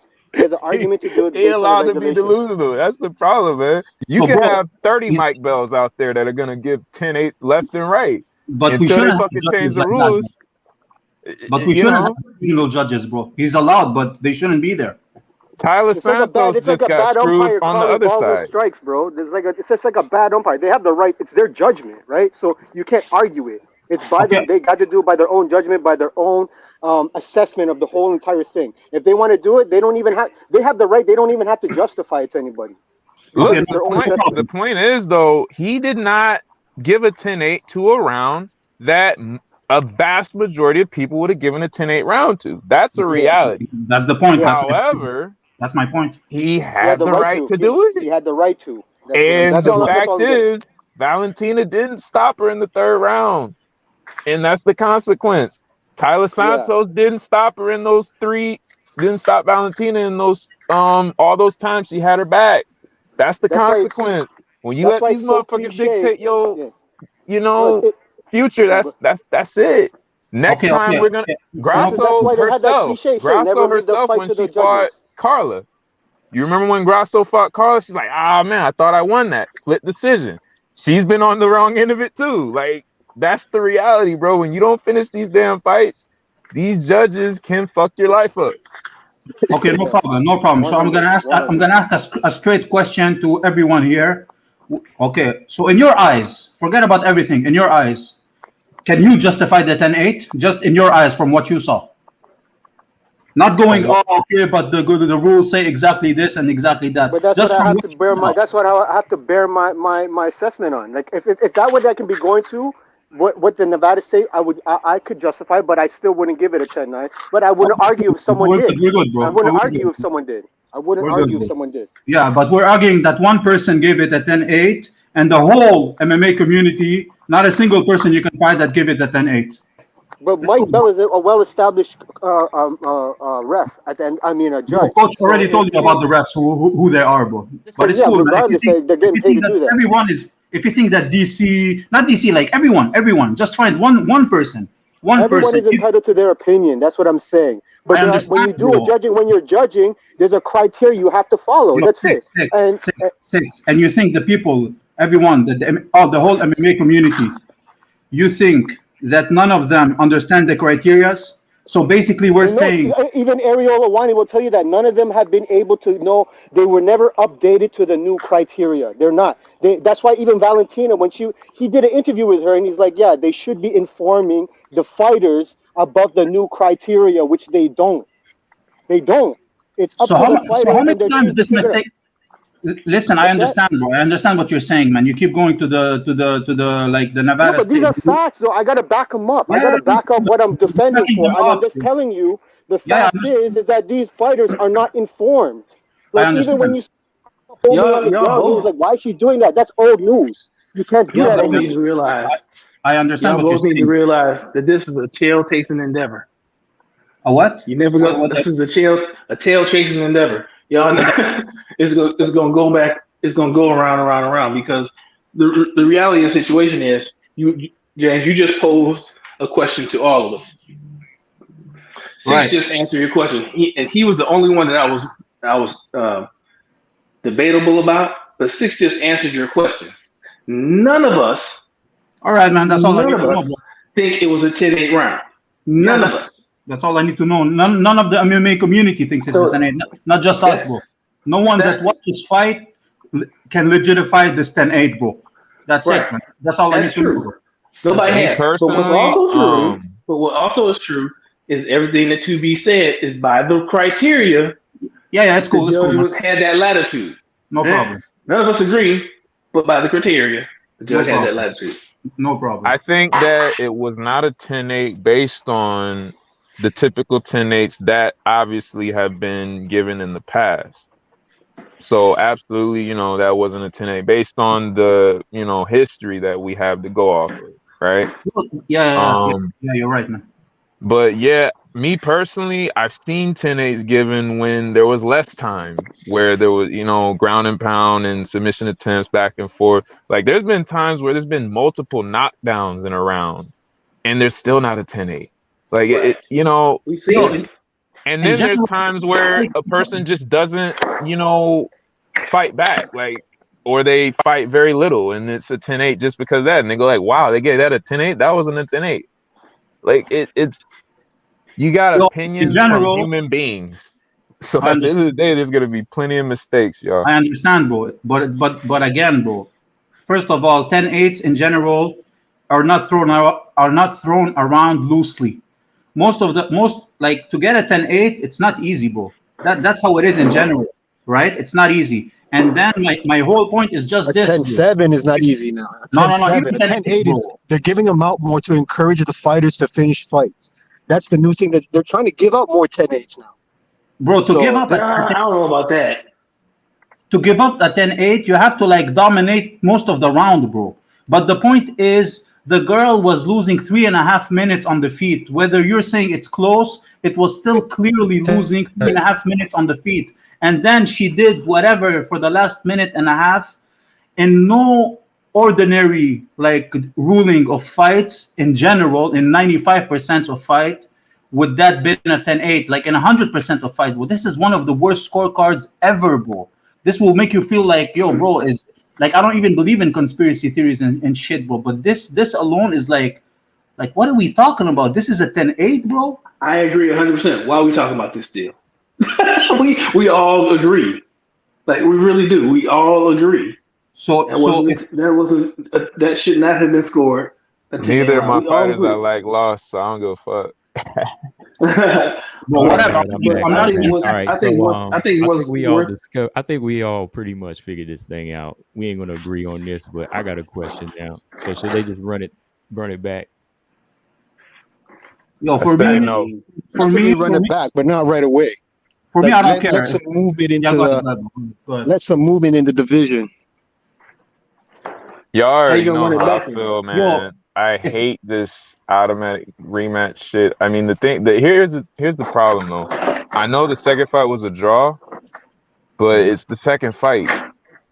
You know, like I'm not saying she never fights for it as long as Grasso is champion, but I'm just saying like Manon.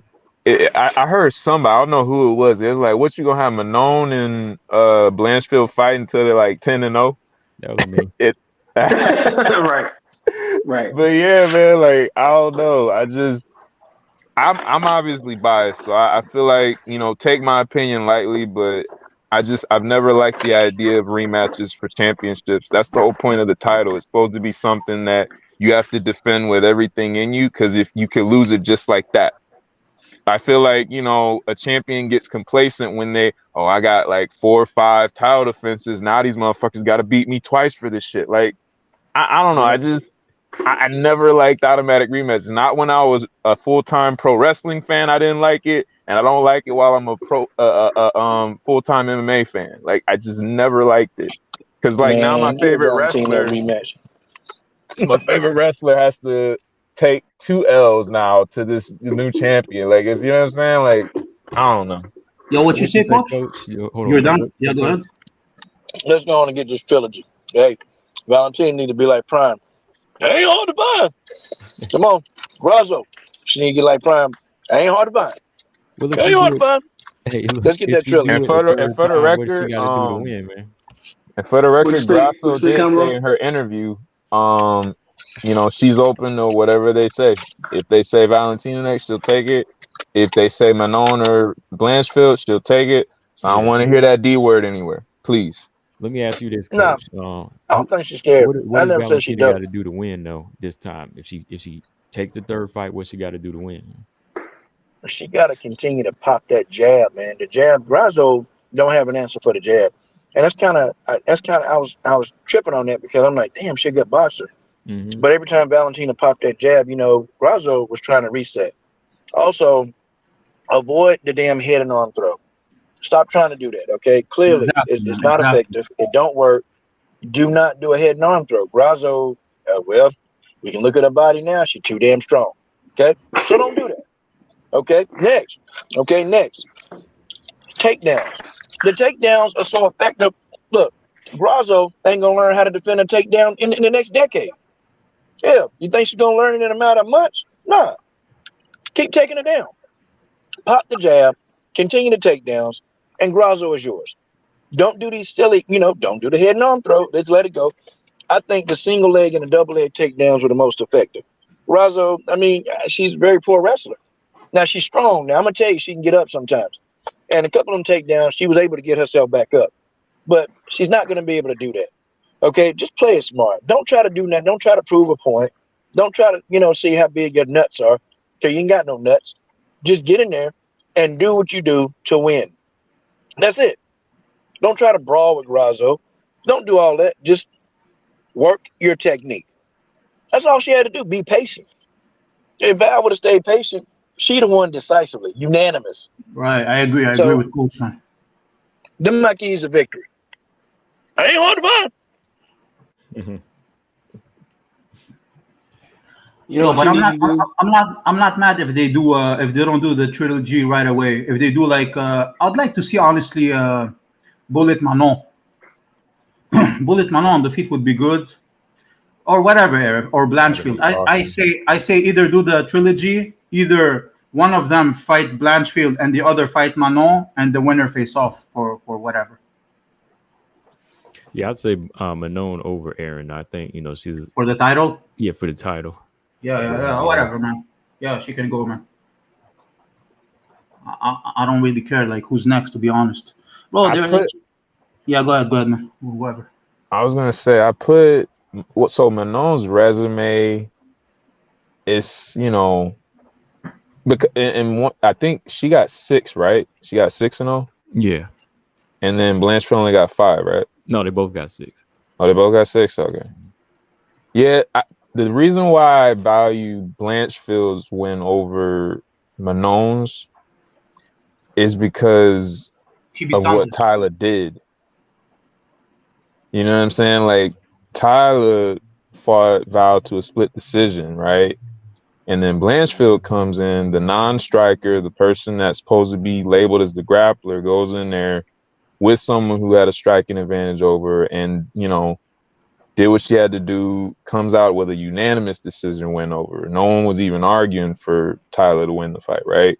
Now, granted, the only issue, though, was Tyler's circumstance coming into the fight. Like, long layoff, you know, issues with the team and gym and shit like that. So that takes away from a little bit, I guess, you know, in terms of the quality win. But my thing about the Rose win is, like, albeit, you know, Rose is coming up and she maybe, I don't know. I feel like a strawweight coming up never fought at flyweight, albeit a former champion, but doesn't have any wins at flyweight.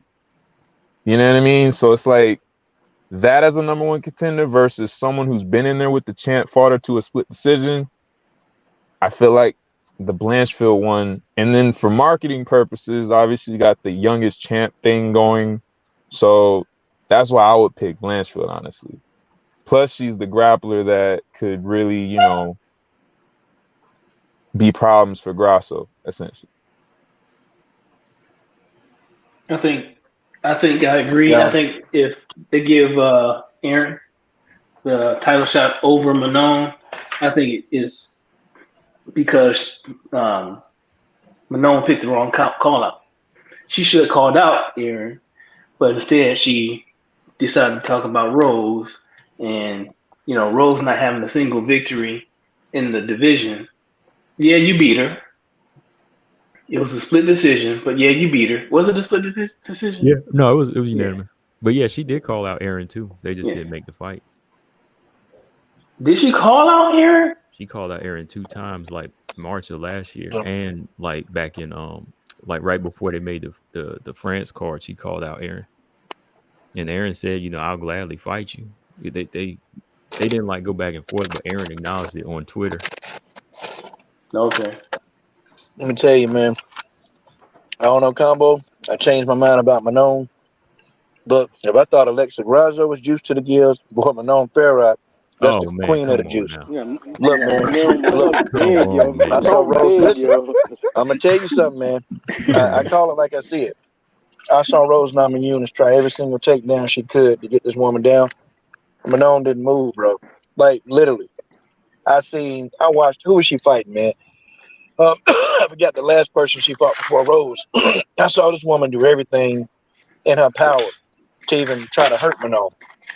Manon is like a freaking tank, man.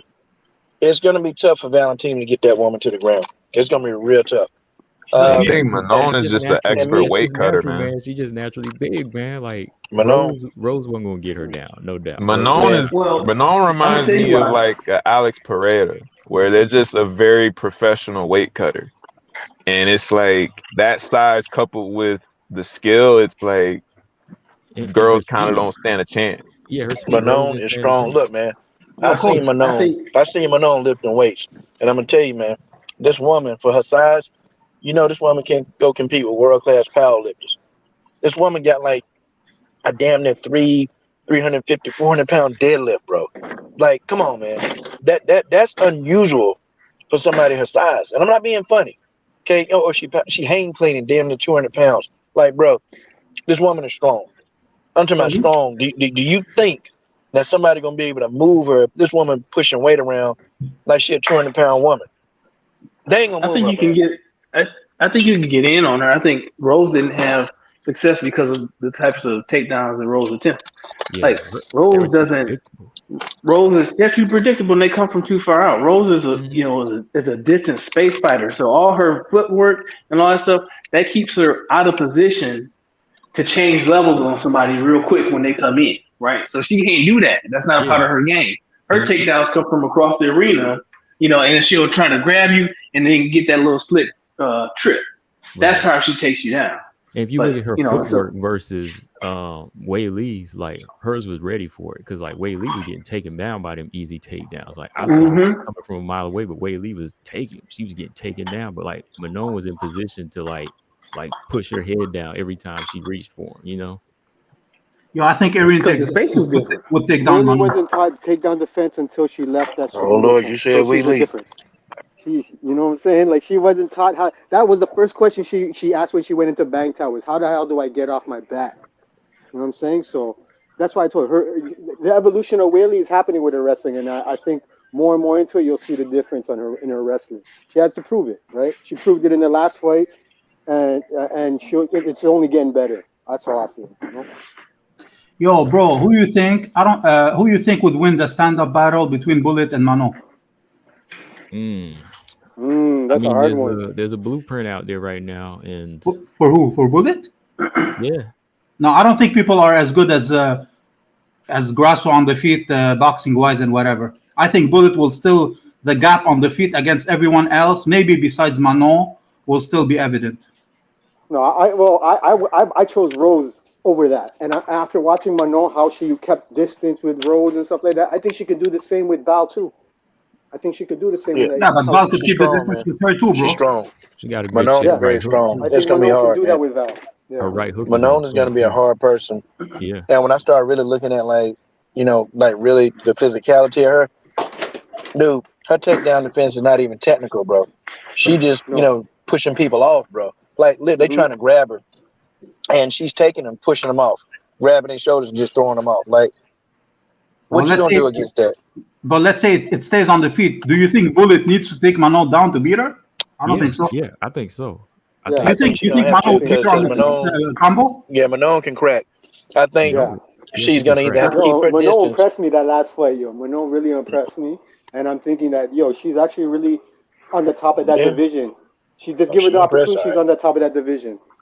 So you guys think she's the best striker in the division? I think I tell you, she can lift more weights than everybody. I think Manon still has the same weakness. Just striking. I think Manon still has the same weakness. Whenever she throws, she comes out to her left and she pulls her head down to her left. Pulls her head. Valentina's check right hook is gonna whack her. She's gonna catch her with a head. That's what I see. Now maybe Manon has a chin, but like Manon is a fighter that I could see Valentina knocking out. Not because Valentina has power, but I think she can catch her because of Manon's tendencies. Otherwise, I'm like 6. I was impressed with Manon's footwork, and when she fought Rose, I was much more impressed with her striking than I have been in the past. No, you know what Manon needs to do though? Manon needs to take a page out of what's his name? Kopolov's book. She makes a lot of mistakes though. Whose book you said? She makes a lot of mistakes. Roman Kopolov, that dude's a southpaw, and he's like, I mean, his offensive style is that dude's a beast, man. He Manon make mistakes too, man. Yeah, I think Manon shoots on Bullet. She'll shoot. She try to shoot on Bullet a lot in the fight. Nah, she's not gonna go for a takedown. Manon ain't going for no takedown. She's not gonna go down for takedown. She's gonna strike it out with. Well, I don't know, man. I think Manon. She's not going for no takedowns. I can tell you that now. Yeah, so I give even more. I don't know. Well, we'll see. We'll see. I don't know. I think Valentina could get Manon down because of how because of the takedowns that Valentina gets. She'll duck under when you're coming in. That's smart. You got somebody that's gonna swing at you. That's smart. But I don't think I don't know if it'll be to her advantage. You know what I mean? Because Manon is strong. I don't know if it'd be to her advantage.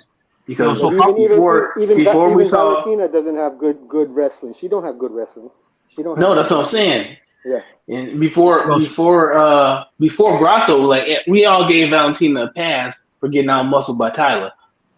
But other than that, we all thought that Valentina was the strongest fighter in the division, right? Especially pound for pound. But Grasso showed the ability to out-muscle and outwork Valentina on the ground and, limit her effectiveness. Now, we can talk all day about how many times Grasso got taken down. You also have to think about how many times she got up and kept herself safe. She was only in a bad position like twice.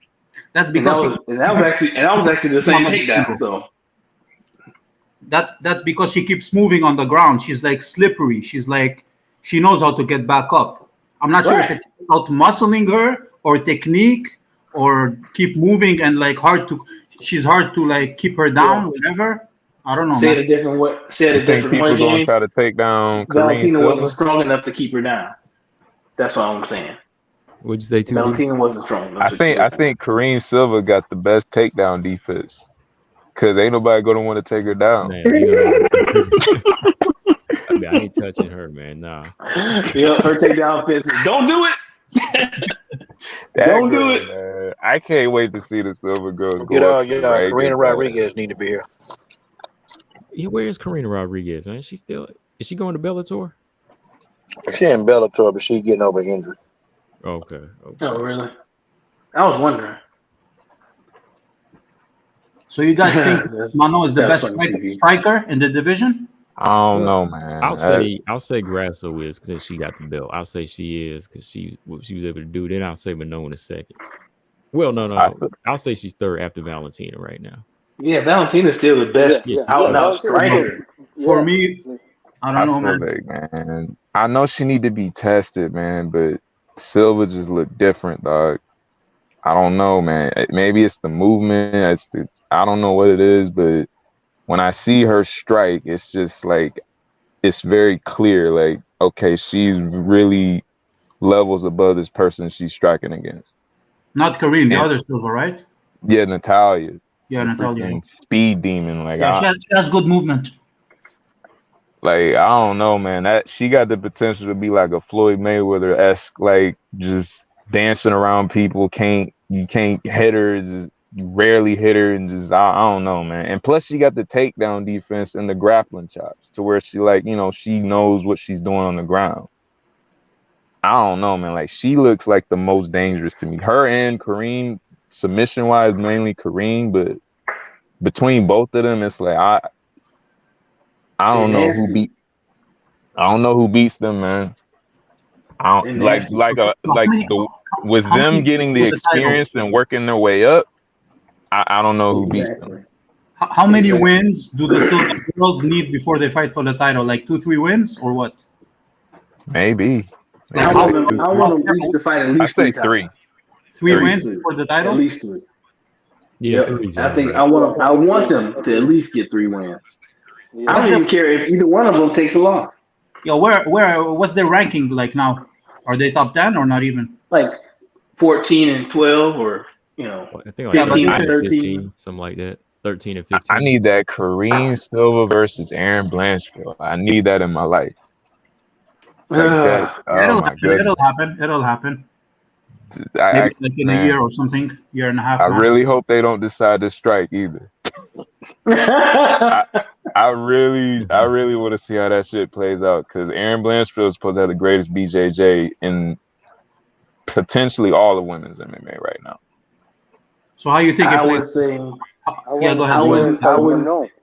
I would have to go with Kareem, man. Oh yeah, Kareem is nasty. And here's the thing about Kareem over Aaron. Here's why I picked Kareem over Aaron. Because they both strong, but Kareem is freaking strong. She's big and she's long. Stronger than Manon. And she's long. So she's strong and she's got those limbs that can just go around you like spaghetti. Nobody is.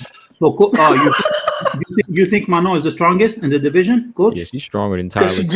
Manon is the strongest fighter in the 125-pound division, hands down. Yeah. There is nobody stronger than Manon Farah. Okay, she's strong. You got that off her last fight, mostly. The woman is a freaking tank. I'm gonna tell you, she can pick you up over her head, man. This woman is a beast. In a way, look, she's strong. I believe that. I don't know how she got there, but she's strong. That's all I got to say. Okay. Her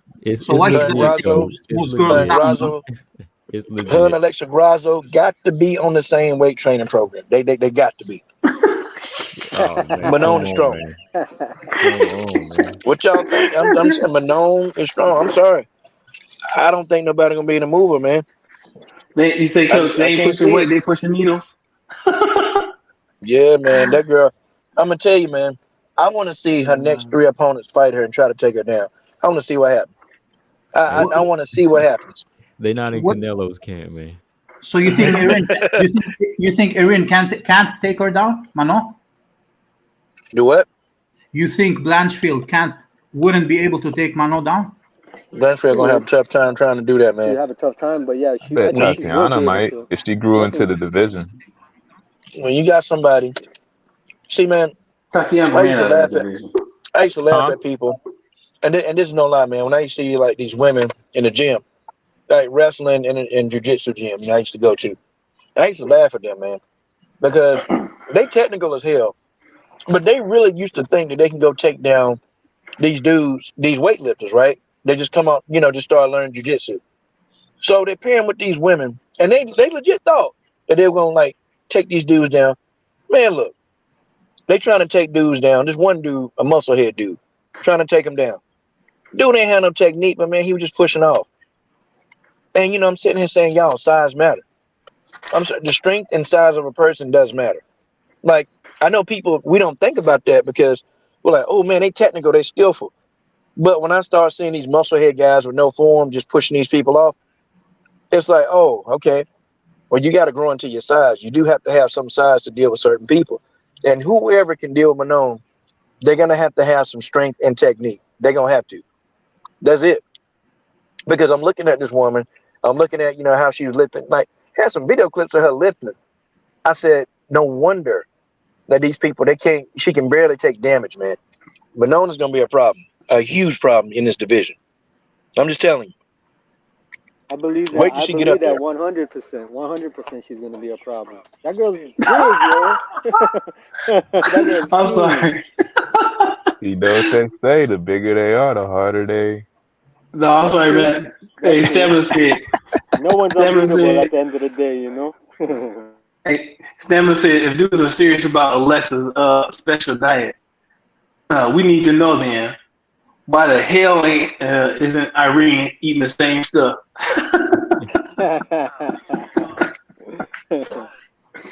Oh, that's funny. All right, well, y'all. Yo, anyways, man, I'm gonna go off.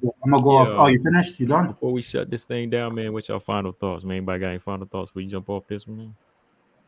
Yo, I'll go quick. I'll go on my girl real quick. Whatever happened, it's cool. I'm not like upset at the draw. It'll give what's good is that it'll give everybody a chance to fight everybody. Basically, she's not going anywhere, and in my eyes, yeah, the gap is smaller between her and the division. But at the same time, even if she's like 85% of her, I think she'll still give anyone problems. I don't see nobody dominating her. But like I said, man, the gap got like smaller. But at the same time, man, I'm cool that she's showing her heart more. She's having to overcome adversity more. Basically, the thumb thing that fucking happened in the first round, bro. That's not easy to keep fighting for 4 more rounds, So yeah, man, we'll see what's up, man. Like a lot of matchups will happen, and anyways, man, that's my thoughts, bro. Have a good one, guys. All right, man. Later, James. Later. I got a couple real quick. Shout out to Tracy Cortez, man. That was freaking slick. I mean, I like the things that she was dealing with coming into that fight. That's what was like so impressive. Like multiple injuries, huge layoff. She's supposed to come in there, look like she was out of the cage for a while against someone who was a pressure fighter. She stuck to the game plan. Striking was crisp. She got tagged up or whatever, but she made sure she tagged her a lot more than she got tagged. And no one expected her to come out there and freaking put on a pretty much perfect performance for the most part, like 70-80% perfect, So I mean, that to me was super impressive. Like I already knew the main event was gonna be, amazing and fun, but because of my expectations of it being a really difficult time for Tracy to get through that fight, especially with the layoff and finding out her relative died beforehand, that was freaking crazy to me. I didn't expect that at all. So to me, She was impressive as hell. And then as far as the main event, I'm just glad neither of my fighters lost. Fuck it. Like I'll take it. You know what I'm saying? That like I know everybody don't like draws and stuff. They want definitive, you know what I mean? But like I said, I didn't want neither of those narratives to happen. Grasso being a fluke and Valentina being past their prime and old and all that. So now none of those have to be the narrative as far as I'm concerned. So that's a win for me. I hope it's a win for other people. And at the end of the day, please give Mike Bell a little less, just a little bit, if not for anything else but for me. Please just give him just a little bit less hate. Because at the end of the day, yeah, you could argue, you know, he did it because it was Mexican Independence Day. And he was like, let's say his thought process was, you know what? This isn't a 10-8 that most people would give. It does qualify as one. Technically, I could give it. I don't want to get whatever. Fuck it. I'll give it a 10-8. It's a draw. Whatever his thought process was, you could argue it, whatever. At the end of the day, none of the fighters had to take the L. We set up a very good reason to have a rematch if that's the way they go. And you get to have an awesome fight again. Fuck it. You feel what I'm saying? You know, that's me, the bright side person, right? Always looking for the positive shit. But yeah, man, right. I'm happy. So right. be happy and stop criticizing people. All right, cool. All right, 2Bs. All right. Oh, yeah. You got anything 6, man? So after this weekend's fight, after watching Val, I know I preach myself as being a heavy hater on Val, but after this last weekend fight, I actually gained more respect for her for coming over these challenges. So I do believe she's still a big threat in the division. Like it doesn't take it away from her, but there are these new hungry younger fighters that will give her for a run for her money, just based on the competition she's fought before. So she Oh, yeah. did good with Grasso, but at the end of the day, she's still a threat. At the end of the day. All right. Sounds good. What you got, Brian? Real quick, I'm gonna jump back because somebody had up in the comment section had, I think it was Lolita was asking about whether they scored fights, whether they score rounds 10-8, 10-10 or 9-9. If a judge scores around the draw, then both fighters get 10 points, so it'd be 10-10. So I just want to clear that up. That's in the rules. But yeah, man, overall, I think we all got treated to one of the best fights, one of the best female fights we've ever seen. It had everything. It was back and forth. It had great striking, great takedowns, great scrambling, great cage work, great submission attempts. You couldn't ask for a more all-around MMA fight than what we got in the main event. The only freaking black eye was how the draw came out.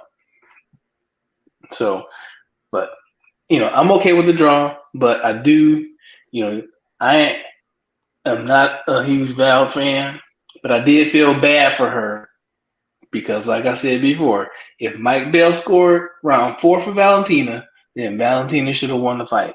That 10-9, that 10-8, I can't even get behind it.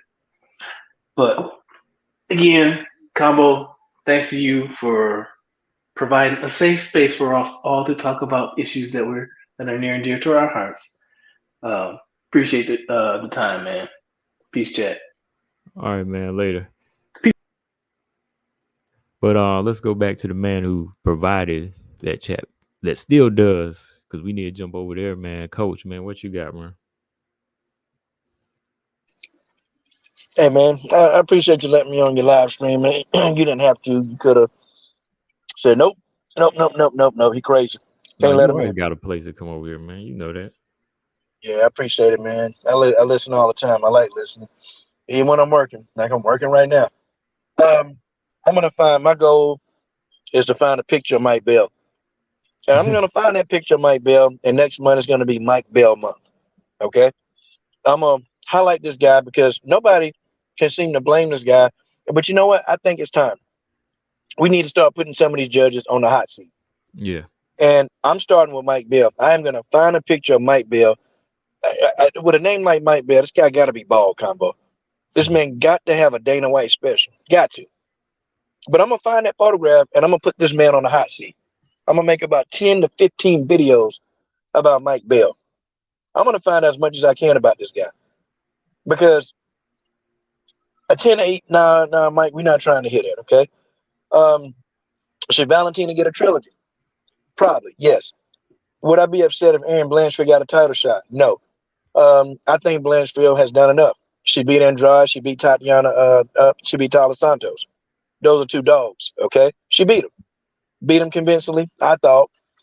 So, give her a title shot. But I always tell you guys, follow the money, okay? If a trilogy is going to bring more attention, okay? You know, Valentina, they take Instagram followers, right? Instagram followers. Valentina got like, what, 1.5 mil, and Alexa Grasso got maybe 700 mil? 700,000. Uh-huh. Those two are probably a bigger draw. A third trilogy is not unlikely, but I think Blanchfield has done enough to deserve that title shot. To me, I felt like Manon was trying to avoid the division, right? She was trying to get around the killers in the division. Erin Blanchfield said, nope. When they offered Blanchfield a short notice fight against Andrade, she took it. When they offered her a fight against Tyler Santos, she immediately took it. Because a lot of people in the division, they avoided Tyler Santos. Blanchfield said, no, I want all comers. Give them to me. But somebody like Blanchfield, you got to get behind that, man. She deserves a title shot. And my final words, combo, well, not to you. And you out there in the comment section, you robot chicken wings. Let me tell you something right now. Whether you like it, don't like it, you better learn to love it. Either next time you take that link or you keep your mouth shut. Well, look, Coach, I appreciate you. And look, whenever, everybody got what they wanted, they got things to say, but look, they just don't know. Me and you, we go back, we respect each other always. And you gonna have your opinion, I'm gonna have mine, but we always gonna jump on here, whether it's on your show or mine, and we gonna chop it up, man.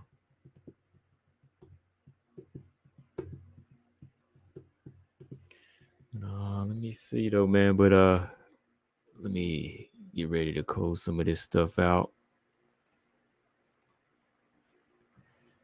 All right. Oh man, already 2 hours and 30 in. All right, man. So good show. Had to let everybody jump on. I know they've been dying to talk about this fight, man. So I was like, oh, let me go ahead and set up the link today. Let me see. Reminder said Valentina versus Pena 135. Shoot, why not? Why not? Yeah, the UFC did her dirty, man. They did. I thought Valentina won. I mean, we could look at again. We can watch the videos and look at the rules and regulations. I thought Valentina won the fight. I mean, 4-1, 3-2. I know everybody thinks 4-1 is a harsh one, but I'm like, Valentina won those rounds. I'm serious. But anyway, that's just my take. Let me shut this thing down. But yeah, shout out to everybody in here. Easy said great show tonight. Running Rain, appreciate it. Said best host ever. All right. But BJ said he gonna jump on tomorrow night. Either tomorrow night or he said Wednesday or whenever. I'll be over there. XA said thanks for the stream. Appreciate you, man. Brian Williams said me too, but I believe comma when he says Manon called out Erin. Yeah, she did. She called her out twice. And I think, Manon fought Jennifer Maya and Chikagan, who were to me were legit. She was going to fight Andrade, but Andrade pulled out of that fight, but Andrade had a herniated disc, but she fought Erin. So, yeah, I think Manon would have fought the same people and beat them, but she's fought some good fighters too. That's just me. Mastermind said thanks. Brian said peace. Six said great show. All right, y'all. And if y'all haven't, hit the like on your way out and subscribe if you haven't. Sarah said, I feel like Maya's boxing gives Alexis problems. That would be a good fight.